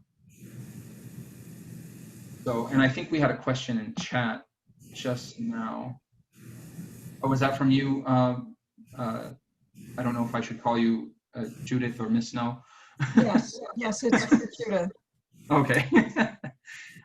So more about jhana. I can, oh, there's one before that too. So, okay, I'll answer your question, and then there's a question that was sent to me privately, so I won't say the name. So more about jhana. So the jhanas predate the Buddha.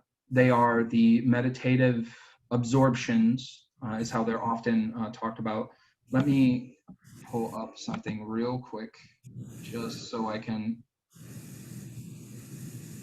well, maybe I can't. There it goes. So the jhana, there's the four basic jhana, which are really the blissful states. That's where they're talked about probably more than, they're usually divided into the rupa jhanas, or the states dealing with form.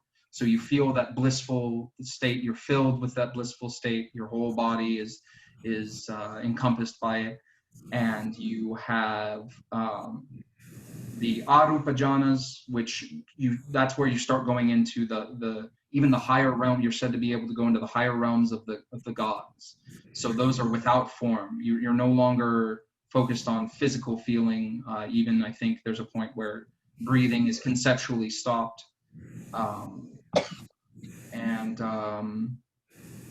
Those come about with intense concentration. So you're putting your mind on one subject, usually the breath. There is a form of meditation called kasina meditation, which are colored discs that the idea is to focus on those things until only that is your entire universe. So I think the first one is the earth kasina, which is like a terracotta color. So you'll have like this terracotta disc, and usually they'll have a physical thing to start, and they'll stare at that until that, and usually it's like you stare at it, close your eyes for a while, stare at it, close your eyes, until you can conceive of that when your eyes are closed, and that becomes your whole world. You become, so your mind is so focused on one thing, and that's said to allow one to enter these states. Or even just mindfulness of breathing, you become so focused on the sensation of the breath as it enters and leaves the body that everything else falls away, sound, feeling, other than the feelings that arise during jhana. Did Buddha talk about these? Oh yeah. In fact, they're important. But I'd say they're not the end all be all. That was his point, is that they exist and they were taught before, and they do lead one to a certain amount of realization, or can lead one to a certain amount of realization. But they come with a warning as well, because those blissful states can be a trap. And some people don't let go of each jhana. You're supposed to lose a part of the previous jhana so that you can advance. So like, let's say you have, I think once, joy and bliss. You drop the bliss, you still have the joy, so you drop the heavier thing, so you kind of keep rising up. So some people, they get stuck, like the Buddha's previous teacher, Alada Kalama. He achieved a high state, but he couldn't get any farther, so he taught that there was nothing farther. Okay. So the Buddha said, no, there's still more, And what is the more? The more, so there's the state of nothingness, where there's nothing really in your purview, but you can still conceive of that nothing. You're aware that there is nothing. Okay.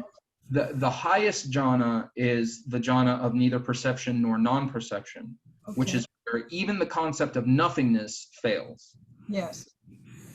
So at that point, it's said one can attain, through these practices, spiritual powers, the ability to, read minds, things like this, even walk through solid matter. But those, of course, are side effects that don't lead one to enlightenment. That was the Buddha's problem with these things. He still taught them, you need these concentrated, and you need to understand that there is a happiness and a bliss free of the conditioned things outside you, free of the conditioned happiness, that we're normally used to. As I made the joke before in another talk that we have haviness here. We have to have it to be happy. So it's free of that, and it can lead you further. But yeah, these powers, some people, they get obsessed with their powers, and they want people to worship them. That happens all the time. So the Buddha actually laid down a rule that monks can't show off their powers, if they have them at all, if these things did occur. And if one lies, if a monk or a nun lies about having these powers when they do not, they are immediately and forever for this lifetime no longer a monastic. I have lots more questions, but I want to let other people. Sure. So the question, before I take any others, there was a question sent to me privately. If a person were to reach samadhi, what might that look like? So in either tradition, the traditions that follow or focus on jhana or on vipassana practice, one is said to reach samadhi or concentration to truly reach that when the we'd say the outflows stop. So what that means is your senses are no longer really a bother. So even in vipassana, you get to a point where there's a stillness and there's a concentration. You're still aware of everything happening around you, but it's not the same as your mind jumping. Your mind doesn't jump to these things, but if they occur, you're aware of them. And even then, sometimes there's a point where I'm going to tell a story of a story. My teacher my main teacher had a student that I guess she went into a very deep state of concentration while they were going up a mountain road in Thailand. And like a lot of rural mountain roads, it's very bumpy, very, very, the Jeep that they're in is going all over. Well, this poor student is being flung about while she's meditating and hits her head on the handle of the Jeep, completely unfazed. Completely, there's no sign of pain. Her face didn't change. It just, she's so there that, and I guess she was asked about it, and it didn't even occur to her that it happened. So that is what I would say samadhi is. It's a point of concentration that's imperturbable. You can only come out when you want to come out. And the same is really with the jhanas too. It's hard to come out of a jhana especially when you're in the higher ones. You're in that jhana as long as you kind of let yourself be. But yeah, so any other questions, please feel free.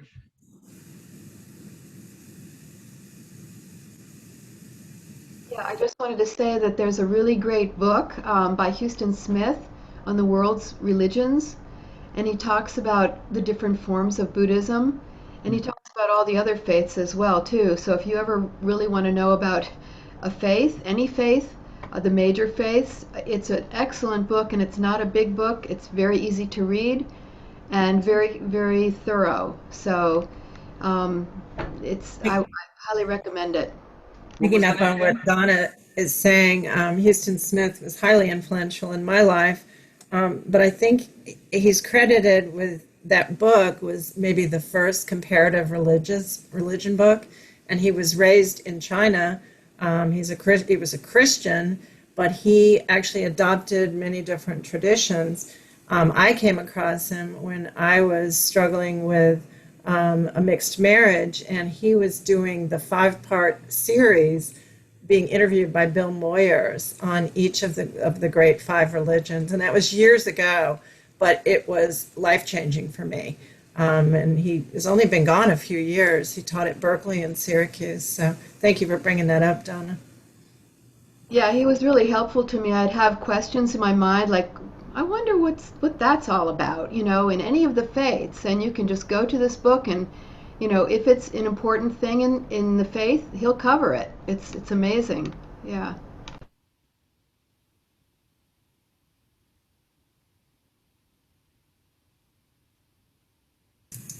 Judith, I think we're back to you, maybe. You're muted. How are we doing on time? Okay. So. Or I will, yeah, but we can keep talking after that. Okay. Okay. I just wondered what you consider, or if you define enlightenment.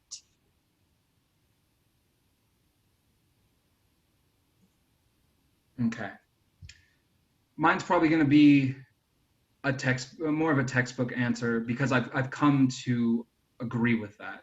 Okay. In what I guess and I might be disappointed because it is an expectation at this point, but it's where the conditioned states that we experience no longer hold sway, and where we understand the nature of things. And there is definitely an understanding that comes with it, a knowing that comes with it.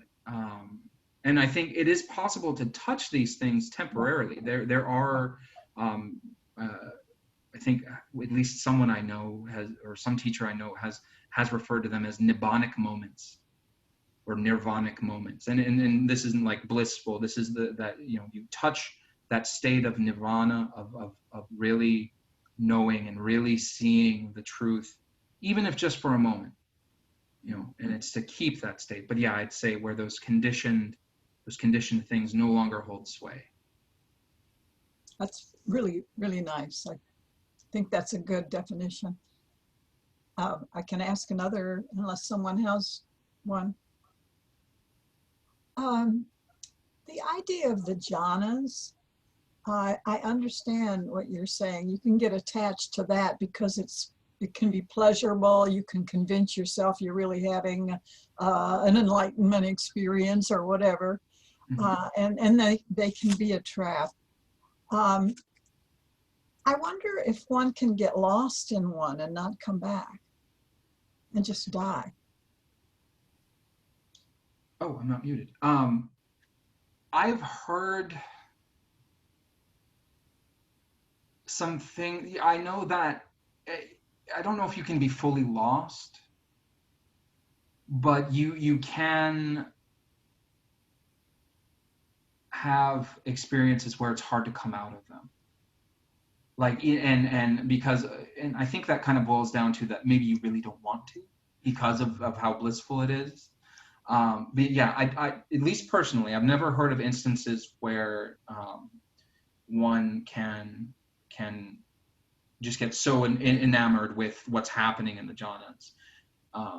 That's not to say out-of-body experiences don't happen, or things akin to that can't happen. But yeah, I don't know of anything, at least textually, any instances where that would occur. Now, in Vajrayana, in like Tibetan Buddhism, they do have a practice where one moves the consciousness, one's consciousness through the main energy channel of the body, and it is possible to eject that out of the body, but doing so, you don't like just die right there, but it said you damage your life-sustaining principle, and you become very sick, and then can even die. But that's not the same as a jhana. So yeah, these are really important conversations to have for people who are dedicated to these things. Yeah. And I don't really know anybody that talks about that. I did have a teacher, my first New Age teacher. He had been to Findhorn, and I mean, he really had done it, and he was in a meditation circle one time, and somebody, I think it was the leader, and he literally meditated, and he was just gone, and that was the end of him. End of him in this world. Yeah. So. I have heard a Pure Land, there's a famous Pure Land master, and they're the, if for those who don't know, Pure Land is the form of Buddhism that focuses on Amitabha or Amida Buddha. But there's a story of a Pure Land master who he attained concentration by focusing on the name of that Buddha, and he would somebody found him standing in hands in Anjali, hands together, dead. because he had focused so much and completely let go of. Oh, I guess so. I do have a an example. It would be him. I cannot remember his name to save my life. It was a Chinese Pure Land master, and they found him standing upright, blissful thing on his face. Because anything that leads you to concentration. So in that regard, Pure Land Buddhism, we could say, of course, it can lead you to a state of concentration. But yeah, I mean, it even now I find it to be a sort of, if not morbid, inspiring story, because it speaks to the power of that practice. I mean, this is also one of the, there's stories of monks and nuns who wear their footprint into their floorboard because they practice so much in that one spot. So. Well, and the Muslims, many of them, Yeah. when they pray. The we're gonna wrap up. I was gonna just mention that I think Yogananda, he said he was gonna die, and then he died. It was at a meeting, I think, or something. He also talked. He also talked about being in that state where you don't want to come back. That it's so much. Yeah, the bliss thing. Yogananda did. So let me go ahead and do the closing, but everybody who wants to stay on, we're not going anywhere. And let me just do the closing, and then we'll come back to the rest.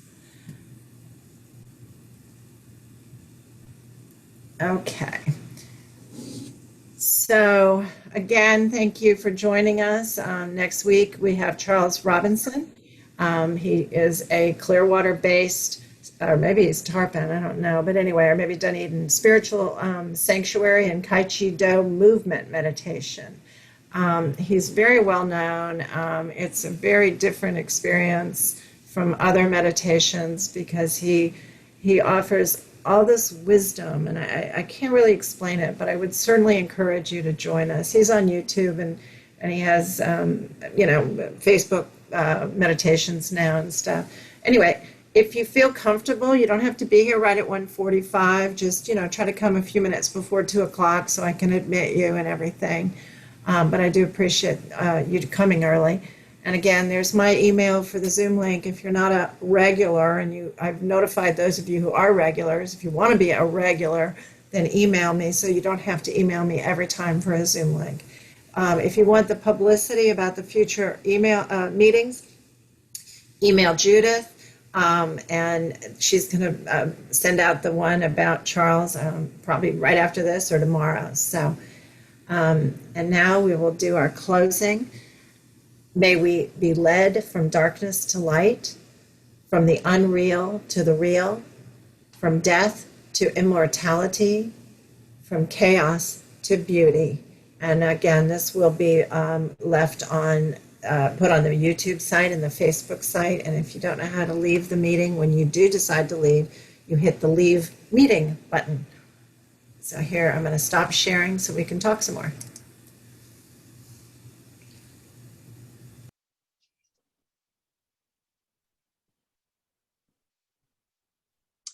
Well, let me just ask you. I loved your presentation. First of all, very, very good. And a lot of us have studied Buddhism. We've heard topics about. I loved that you started on the map. I've never thought or had anybody do that, and it was wonderful that you did that. It was just very, very good, and I liked your spontaneous discussions about all of it. I just wondered if you've ever read other people like David Hawkins. Does that ring a bell with you at all? Kind of, yeah. Yeah, oh boy, I wasn't prepared to bring this up, but he's one who, can anybody help me out there? He gave energy levels to different emotions, like love, and then below love was like 500 or something like that, and then below that grief and depression, they were all numbered, and he figured them out by the, what do you call it, psychokinesis. Is that the right word? Do you know who I'm speaking about? I'm familiar with this. I've encountered it at least once before, but I don't know that I've ever read anything from him. So Well, he's written several books, and I've got 5 of them. And what's so interesting about him, apparently he went out. You know, he did it, what we were describing there. And he had the choice of not coming back. But he came back, and his teachings they just blow me away. I could run off and get some of the names of his books, because right now I wasn't planning to bring this up, but I'm really interested in that idea, you know, that you get so involved. I've gotten to those points, and there's fear. He says there's fear that comes up once you get to those points that you don't know. You got to get beyond the fear. You're never going to go any farther. It's like you're losing your ego. That's what happens. You know, you're losing who you were. I want to say there's examples of that even in Buddhism, because originally it's said that, and I don't know if this is what they were referring to, but originally it was said that the Buddha, once he attained enlightenment, wasn't going to teach because he didn't think anyone could really get it. So he was originally just going to let himself, I guess, kind of meditate to death, but I don't know if he was going to just like leave. So, yeah. Yeah, and then I think his students were the ones that convinced him to teach, right? The ones that were people around him. Sorry, I didn't mean to interrupt you. I think it depends on the tradition. Like, I know the popular story in ours is, I've heard both Indra, the king of the gods, or one of the Mahabrahmas requested him to teach. So it really depends. So, yeah. We don't even agree on the Buddha's birth story between the schools. So, you know, those came later. I'd like to make a comment on David Hawkins. Oh, good. Yeah, his major books are Power versus Force, the Eye of the I, and the last one is I. He also, way back, he co-wrote a book with Linus Pauling on molecular biology. The guy's amazing. He has some very enlightening but yet humorous talks that you can get it on the YouTube. He's passed, but people that have seen him, I was introduced by this doctor I met was reading the book of the Masters of the Far East at McDonald's. Says, hey, that's a good read. Oh, so conversation, he said, oh, you have to listen to Dr. Hawkins. He said, you sit in front of this guy. It's like, when we meditate, we want to sit at the feet of these masters and through entrainment, soak up some of this stuff. But he uses kinesiology to test on what level, and he does things, books of the Bible, and so many things. But he does actually. I haven't seen anybody like him that could take such high level science, spirituality, and boil it down to common sense. Absolutely. And so it's about acceptance, forgiveness, and surrender to what? Surrender to the divine. Right. And if we do that, it's like a formula. He was honored by some high-level Buddhist society in Korea, and he was given some high distinctions too there. Yeah, I can't say enough about him, but it's really worth the read. Thanks. So was he a Buddhist, or what was he? Did he aspire, I mean, did he line up with any faith in particular? Well, he started out, he had a Jesuit education, and he one time had the largest and most successful practice as a psychiatrist in New York City. That's right. And he ended up curing people when he left it, and then he went through something, whatever. But he was agnostic, then an atheist, then he came all the way back around. And it's just, it's for him, it's divinity. He doesn't ascribe to anything, but he does espouse the Buddhist principles. I heard him speak, not him, sorry. I heard a speaker who came to Theosophy one time who was a friend of Stephen's, who presented on him at a Rosicrucian meeting, which I thought was interesting. My only Rosicrucian meeting, but that's all. I don't know.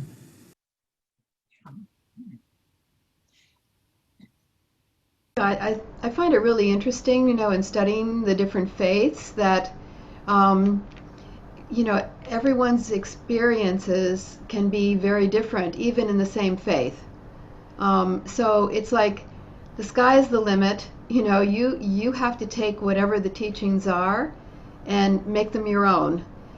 It's the only way it works, and just find what feels comfortable to you, and then just use it as far as you want. And you can switch faiths if you need to. You can explore combinations of faiths. The freedom is really important, and I think it's a really important part of the path.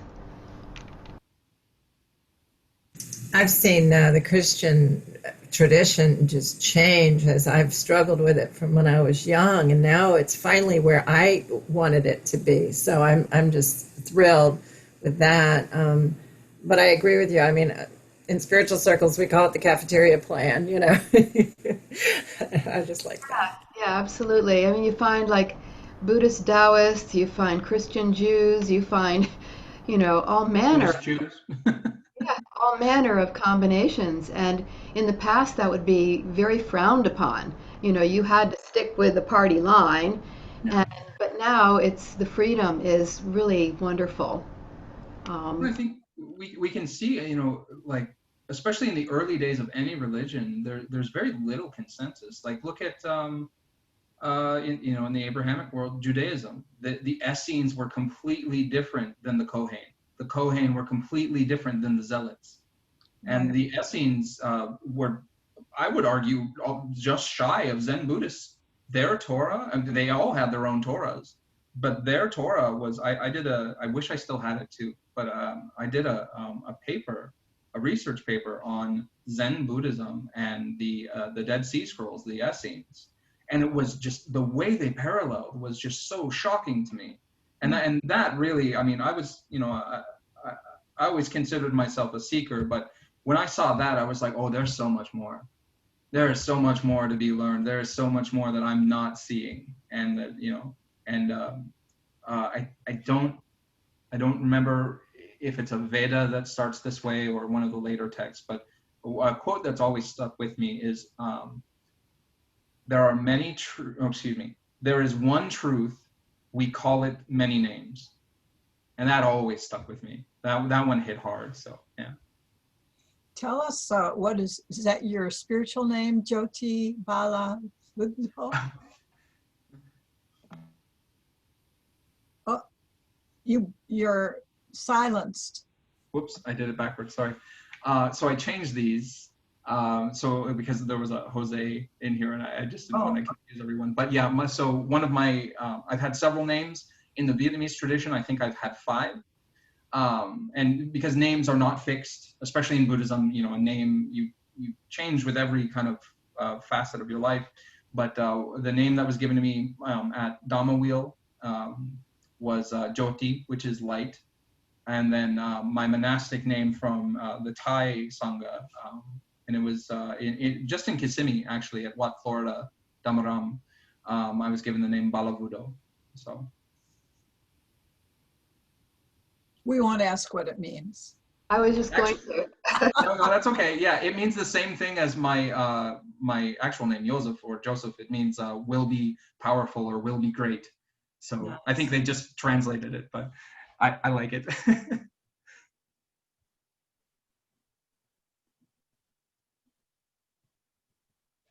I always thought it was interesting. I know a lot of there's a phenomenon in the Buddhist world called Jubus, or Buddhist Jews. And I think it's because, especially in modern Judaism, or what I know of modern Judaism, there's a lot more openness and a lot more, I don't remember what part it is, but we were talking about my religious studies degree. I had to pick something other than my own tradition. So I picked Judaism because, I mean, no offense to any Christians, but at the time I was like, well, Christianity's boring. I've heard it my whole life, so let me go with something else. But so I went with Judaism, and I actually used to go to a synagogue in Lakeland, Florida. I live right down the street from it. So, but it was just, there's this. I wish I could remember the source. I always remember the words, but I never remember what text they come from. But it was basically,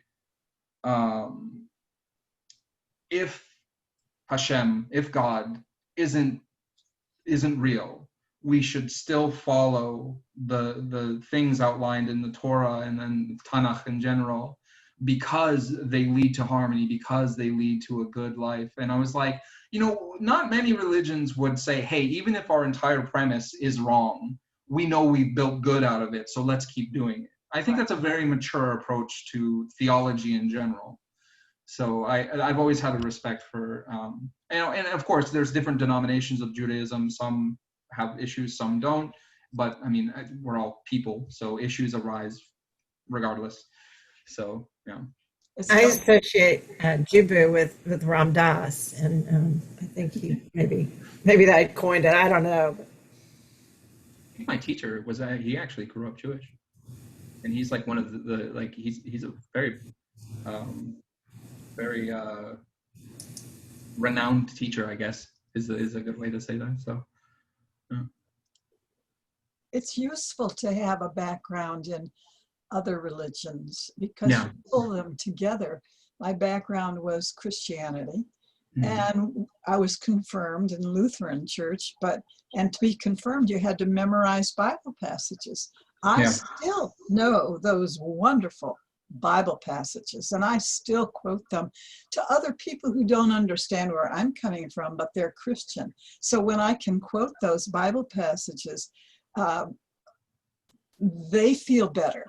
Yeah. About, hey, maybe she's got something there if she's interested in Buddhism or all the other things I'm interested in. It's funny you say that, because just last night I was talking to an old friend who was also raised Lutheran, and she said almost the exact thing, but she was saying she was trying to convince somebody who was like into all this stuff about conspiracies and Enoch, and I mean it just was very complex, and she said she could start quoting her Lutheran.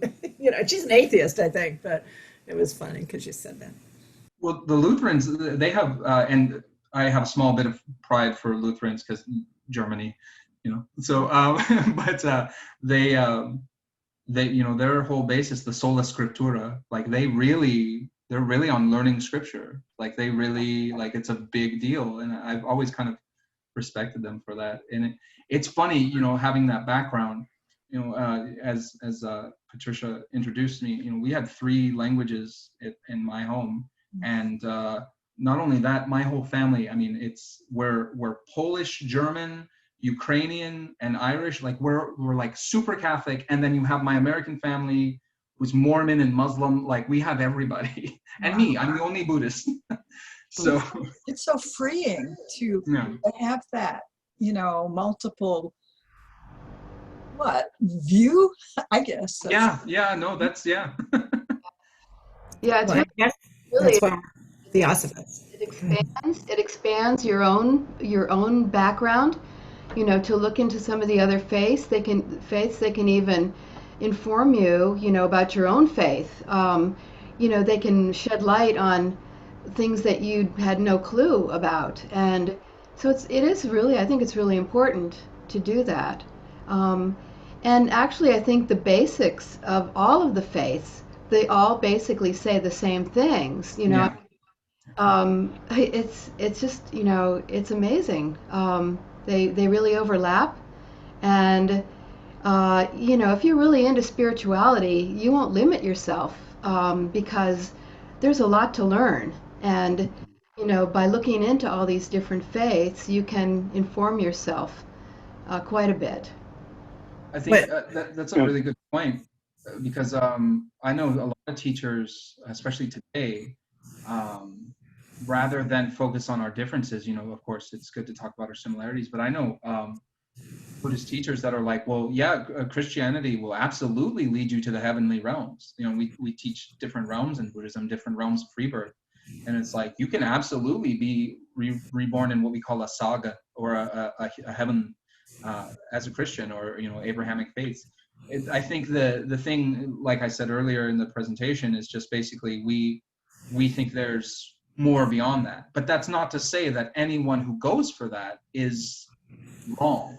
You know what I mean? It's just a difference of interpretation. Is there more? Is this the highest? And then when we focus on that, then we have a lot of problems. Like when we say, oh, you know, you don't go far enough, or you go too far, you're wrong and you're right. But we don't really know. I know what the Buddha taught as it's presented to me. I know what is said that the Buddha taught. But I've also encountered things within our own books that I'm like, okay, this is weird. This is so outside of the regular, and there's scholarly debates about this too. Like, you'll have one sutta and all of a sudden there's this really weird section, and you go back and you look at the Pali for it, and it's like, this is a totally different grammar. This word didn't even exist when the rest of this would have been said. So you can be like, okay, there's an insertion, or there's some idea that came later. Right. And so we argue about these things, and we argue about the different faiths, and it's just, where does that get us? You know, like, The life-changing moment for me with Houston Smith was when he said the goal for the 21st century is to bridge the gap between Islam and Christianity. And it was a huge synchronicity for me, because I was wondering why I was in a mixed marriage. It's like, okay, I'll stick it out. Well, it's like Thomas Jefferson, you know, he didn't like the Bible the way it ended up, so he made his own Bible. He cut up a Bible and he made his Jefferson own Bible, yeah. the Jefferson Bible, which I have, by the way. Oh, Oh, wow. He was a big fan of the Quran as well. Say? Oh, sorry, go ahead. Diversity leads to unity, and this is an evolutionary path. So what we have, if we understand that, and we'll always leave the doorway open to spirituality, and that's where David Hawkins helped me to surrender every moment to the divine, Yes. ask for guidance and inspiration. Right. And, you know, at the end of the day, what we hear too much, I heard something recently I liked about Buddhism, and it called it, it's not a religion, it's a science. And a lot of ways you can look at it that way. What we need to avoid is the dogma. Yeah. There's a reason why. It's for security and power. We want to be right. We want this mindset. But you know, And we want to be we. The we creates an us, and then that creates a them. Absolutely. We want to hold on to that. Yeah, absolutely. So this power of the field of consciousness, and it's a paradigm. We're evolving into something new, and there's a lot of fur flying nowadays. But hopefully, if we don't get sucked into the negativity of it, we can use internal mechanism of creation and to envision a greater world. So think happy thoughts. Yeah, I'm in a Buddhist book club here. I live in the villages. I don't live down there where you all are. But so I'm learning, and two of the people in the group are real Buddhists, you know. So I'm learning a lot about Buddhism from them. And Theosophy has a lot of Buddhism in it. The master teachers who helped Blavatsky start Theosophy were Buddhists. And there was a reason I brought that up. Oh, so the man that's in our group, he said that he knows a lot of Buddhist men who are scientists. And they're much into they like Buddhism because I think probably because maybe they think it's not so mystical, but it's, more how to live in now. That's often what I hear as well. That it does away with what is considered more religious. Yes. And it is often seen as more scientific. I think it's funny though to bring this up because my teacher did talk about not too long ago reclaiming religion in terms of Buddhism, and that it religious practice really is anything you do religiously, and that can almost be habitually, because you know it's good, because you know it has a benefit. So where it's a lot of people, yeah, there's still a debate within the Buddhist world itself. Are we a religion? Are we a philosophy? Are we a way of life? Are we this? Are we that? It's like, if anything, academically, we're considered a non-theistic religion, but none of that even matters. These are just more labels we apply, Right. more us versus them to, and yeah, there are things we need to say, like, okay, we don't practice this, we don't see the benefit of this, but why does that have to turn into, if you see the benefit of this, you're my enemy? Mm-hmm. I just don't it's Yeah. I understand how it can be problematic, but like, okay, to touch on a really, really sensitive subject, like religion, and I will say anything can be used to create a divide between anyone. It doesn't have to be just religion, but religion is the excuse we often use for several horrible things we've done throughout our history. And a lot of people like to think that Buddhism is free of that. And while we may not have anything scripturally that would allow for it, we're not innocent here. We look at, unfortunately, Sri Lanka. We look at Myanmar. We look at, like I said, I was in Nichiren Buddhism for a long time. The wars that have been carried out between monasteries in Japan, in Tibet, everywhere, like actual, like full-on war, swords, arrows, over what the Buddha's name is, over how you should meditate. That's insane. It is. It's absolutely insane. But Buddhism, we have no excuse. There's nothing except maybe Mahayana has one or two things that could be twisted to that. But even in general, no Theravada country can say the Buddha taught us to do these things, where we're like, oh, they're Muslims, they have to be kicked out. Oh, they're Hindus, they have to be kicked out. But we've done it. We've done it to say, oh, we're protecting Buddhism, because we've clung to this identity. And the hilarious thing, in the grand scheme of things, is that we've clung to the identity of the thing that tells us not to cling to an identity. And it's like the ultimate slap. But you can see that anywhere else. Once you start clinging, this is me, this is mine, this is us, and that's them, we have to get rid of them. That's the insanity that I just see. And we all, like, the arguments, even in my own world, I'm just like, none of this is important. Just practice for you, follow you. But yeah, it's just, sorry for, I went off on a tangent again. I know, that's wonderful. And with the acceptance of reality, I was just listening to a YouTube about near-death experiences. And this one doctor was in an ICU, completely 3 different people, and they all of them said the exact same thing. Why did you bring me back? But the second or third thing they said was, when I was there, I'd never felt that accepted. And ever since I've heard that, it was like 4 or 5 days ago, I'm kind of looking closer at acceptance. And you had mentioned, and it's kind of the fundamental principle of Buddhism, is this acceptance of reality. What is right there? What are you feeling? I like the part where it's not that you're concentrating on the inhalation or the exhalation, you're concentrating on the result of the breathing. So you put your hand on your tummy. So just it's amazing when we can just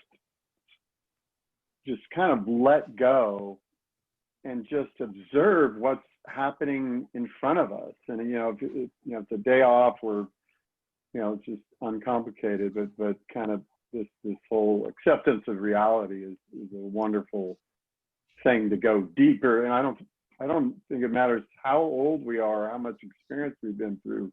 We can still just sort of let go and accept at the same time. And Buddhism really speaks to that for sure.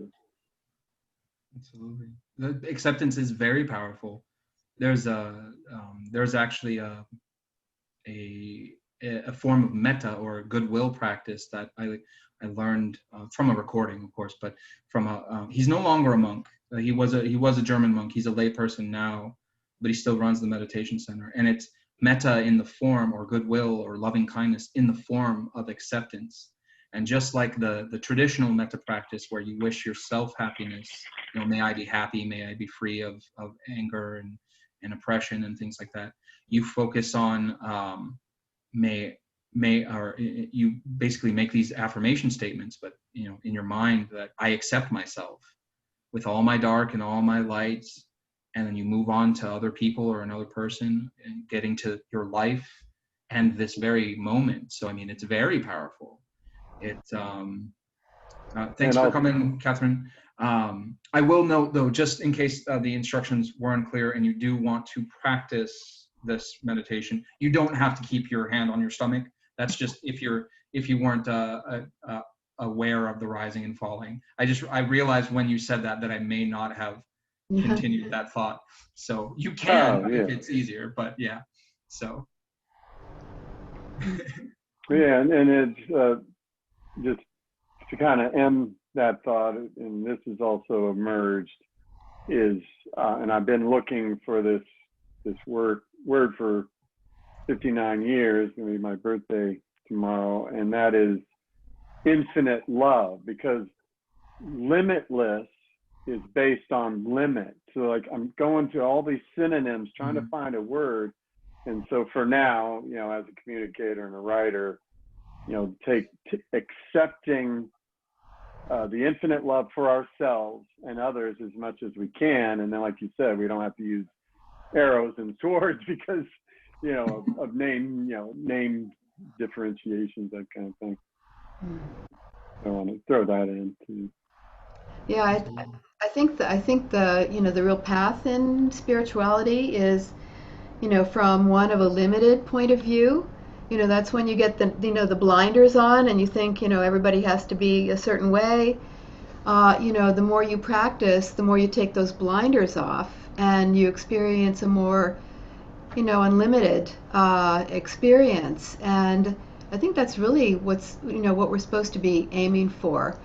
To just, get away from the egoism of the small self, and experience the greater self. And I don't care what faith it is, they all aim for, if it's a true faith, they all aim for that experience, of being absorbed, into the ultimate. So, we're going from a very small point of view, gradually trying to, let go of that, and whatever word you want to use, surrender or anything, but just experience the fullness that's out there.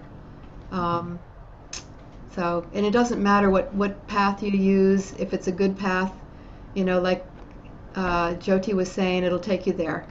So, but and I think too that everybody has to find, the things that work for them. What resonates most with you, and use those techniques. And that's about it. Give it some time and you're on your way. But it's not easy. It's not easy. Lots of pitfalls along the way. Oh my gosh. And right action is a good, all 8 are very helpful, but right action, just going deeper to sort of contemplate what we're going to do before we do it also. So yeah, definitely keep our paths open. Well, Donna, I don't remember if you were with us last week, but our speaker was an integral philosopher. And I always felt like I didn't belong, and it wasn't really interfaith. I wasn't really a Christian. My family were Muslims, and it was like I don't really get that, And with the integral, and I'm not pretending I know a lot, but with Ken Wilber has been very helpful to me. So. Yeah, I think it's the same faith that I've experienced in my past was the integral yoga of Shivananda and his guru and his proteges, his disciples, and he expounds that all faiths lead to the same place, and we'll all get there, if we just take a path and follow it, and we can make our own path even. So it's really nice to know that, and we're not so limited. Yeah, I like because I've always been eclectic, and I never felt I fit in, to any one particular path. So the fact that I can, use a bunch of them to my liking is great. It's just great.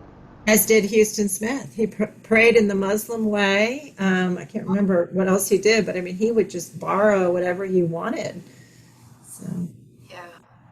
I think it's interesting too, because sometimes, and the some of the names that have been mentioned have made me think of this. If anyone's familiar with the Yoga Sutra of, is it Patanjali? Yeah. Patanjali. And I know there's a couple chapters, or a chapter at least, where he's pretty critical of Buddhist meditation at the time, during his day. But the meditation he goes on to describe, and this is what I thought was so funny, is what the Buddha is, or is closer to what the Buddha taught as meditation. The meditation that Buddhists were teaching at his time had apparently gone so far from what was originally instructed that he was just like, this is crazy, like this will get you nowhere. And so I think it's funny because sometimes our sister and our cousin religions can remind us, hey, you've gone off track. Here you have Patanjali, who I think he was did he follow Vedanta or Advaita? Hindu at least, but and I'm sorry for not being more informed on that. But Raja Yoga, Ashtanga. Raja Yoga. Oh, okay. The Eightfold Path. Okay, yeah. Yoga. And so he's kind of reminding, like, the meditation being taught at the time. It's like, hey, that's not what you guys do. That's not right. So I think we have to be able to. Just today in my teacher's class, we study the different suttas in the Pali Canon, and we were talking about being admonished, like how on the spiritual path we have to be able to take criticism and be admonished when especially when we're going down a wrong path that's harmful to ourselves, truly harmful to ourselves, and that if we close our eyes and ears to those around us, we may miss that. Patanjali wasn't part of our tradition at all, but he can remind us, like, hey, you've really strayed. So I think any religion can do that. Who was it? I think it's Master Chin Kong. He's a Pure Land master, but you'd swear he was a Zen or a Theravada monk. Like, he really gets the core. And he was saying, I think it was him. He was saying a good Buddhist would help a Christian be a better Christian. A good Buddhist would help a Muslim be a better Muslim. And I think that's the same on all fronts, for those who get that, for those who understand. And so, yeah.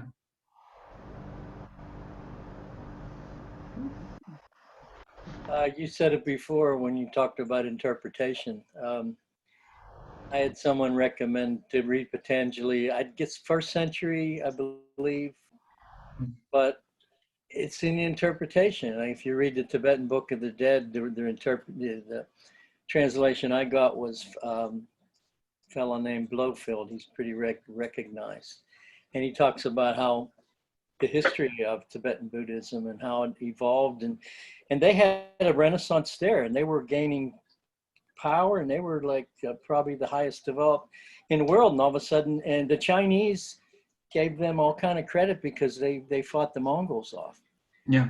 And it's changed now, but then they totally changed direction. So you go figure. So we have to learn not to judge, find that spiritual essence, and use it and let it evolve and allow people this. There's a basic freedom and autonomy that we need as individuals, and it's getting challenged because and it's throughout history. I mean, conquering people have decided, okay, we're going to have this religion, this is the faith because that's the key to the power. And, if you want to live and survive, you go ahead. But thought we evolved out from that. But that's a track that I get sidetracked there too easily. So my attention, but because they're all wonderful. And I believe that, we should use the whole buffalo. It's given to me at a spiritual reading one time I call her the shaman lady. And she had a real good friend. She would do readings for her. She was a clairvoyant, genuine. And she had this priest that was a Buddhist scholar. And they'd get together and they'd rail about what Constantine did in the 4th century. And then how they changed the rules to fit it. So you have to use everything that's available to you. We're each one an individual. Yeah. Sorry for that. I didn't want, I'll skip. No, I'm laughing because I've had the Constantine. He changed everything. He did. I'm still mad about the library at Alexandria. So I mean, I totally understand that. Well, I know we're left from. There's been a lot of high civilizations, and they rise and they fall. Where are we? I mean, this is evolution. So yeah, it's true. This has been a wonderful discussion. I'm going to have to get going, but light and love, and there's so much. The astrologers tell us that we're all just stardust, and we come in, and it's what's above is below. So we have to learn how to create reverently, have respect for each other, and allow each other to their own. That's in the Buddhist principles of do no harm. The rise and fall is one of the key teachings to realize right there. That the what? Like you said, that rise and fall. I mean, that applies to everything. Everything comes and goes. Everything that has a beginning, that is conditioned, has an end. That's true. I mean, yeah. So we have to kind of don't get too overwhelmed with our own self-importance, but at the same time, I mean, this life is here for living, and that's all part of it too. I don't, I read about the Jains and I said, wow, boy, I don't see anything valuable in that at all, because you're totally negating. We're here to express life. We're evolving life through our own creation, and it's up to us. Us and our children, and how we think and feel, and that's creating. Jains and Buddhists have been debating since the Buddha was the Buddha. So yeah, no, I hear you. It's all good, but thank you. What a nice and Before you sign off, it sounds like Eric and Donna might be really good speakers for the spring. So please, and maybe Gregoria as well, who's been pretty quiet today, and Joy, who we haven't seen at all. But if you have a speaking, a presentation you'd like to do, please, you've got my email, and of course you probably all know Judith. Please don't hesitate to speak up, because obviously we'd love to get whatever you have to offer if it's really good. Well, you know me, it's been a little bit frustrating to express, but I'm learning. I think I'm on the cusp of accomplishing maybe something I should have a long time ago or whatever, but it's all great, and this has been a really good meeting. Thank you. Thanks for coming. Eric. Yeah. Namaste. And Donna? Yeah. If you have something you'd like to contribute, by all means, email us. I mean, a presentation. Yeah. Judith knows all about that. Me and presenting. I've never been a speaker. It's been a big problem for me. As a matter of fact, I have this throat issue that's is ongoing for years, and I have a feeling, I don't know, I hope to break out of it, but yeah. I mean, I can speak for about 1 or 2 minutes, but that's about it. Oh, okay. But no, I don't know. Who knows? Something to think about. I took Toastmasters when I was very young because I was so shy, and now I've learned that if I really know my subject, I can do a good presentation. But and you're talking about a combination of things. It sounds like, but Yeah, there's some issues. But I did do Toastmasters as well, and I was able to do, I think it was like a 3 to 5 minute speech, and I was amazed that I could do that. But yeah, so I could maybe expand on that. we'll We'll see. think about it. And we might do like little, different people contribute different things too. We can have small ones. That's a nice idea. Yeah. Is that Joy? Yes. Hi. Hi. Would you like to share something with us? Can you hear me? Yes. I'm really enjoying this. I'm so happy I'm here. Thank you all. Thanks for joining.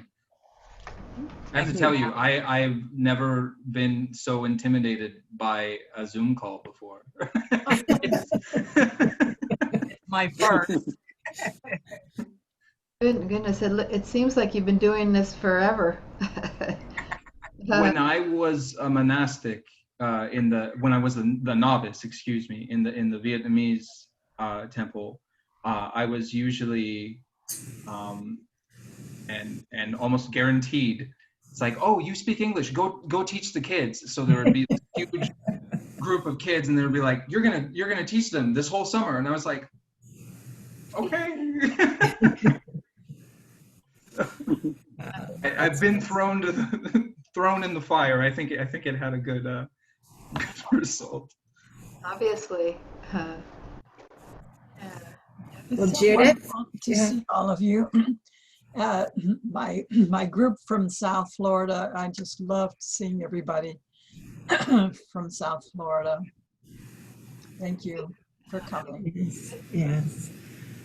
Well, we can certainly wrap up and say thank you unless somebody else has something to contribute or ask, or maybe there's a blessing.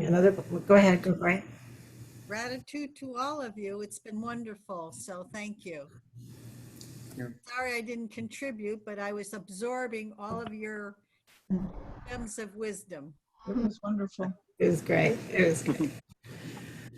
All right. Well, I guess we'll end the meeting then. Thank you all for coming. And again, we hope you're watching the publicity in all its forms, and just come on a few minutes early since you now are whizzes at this.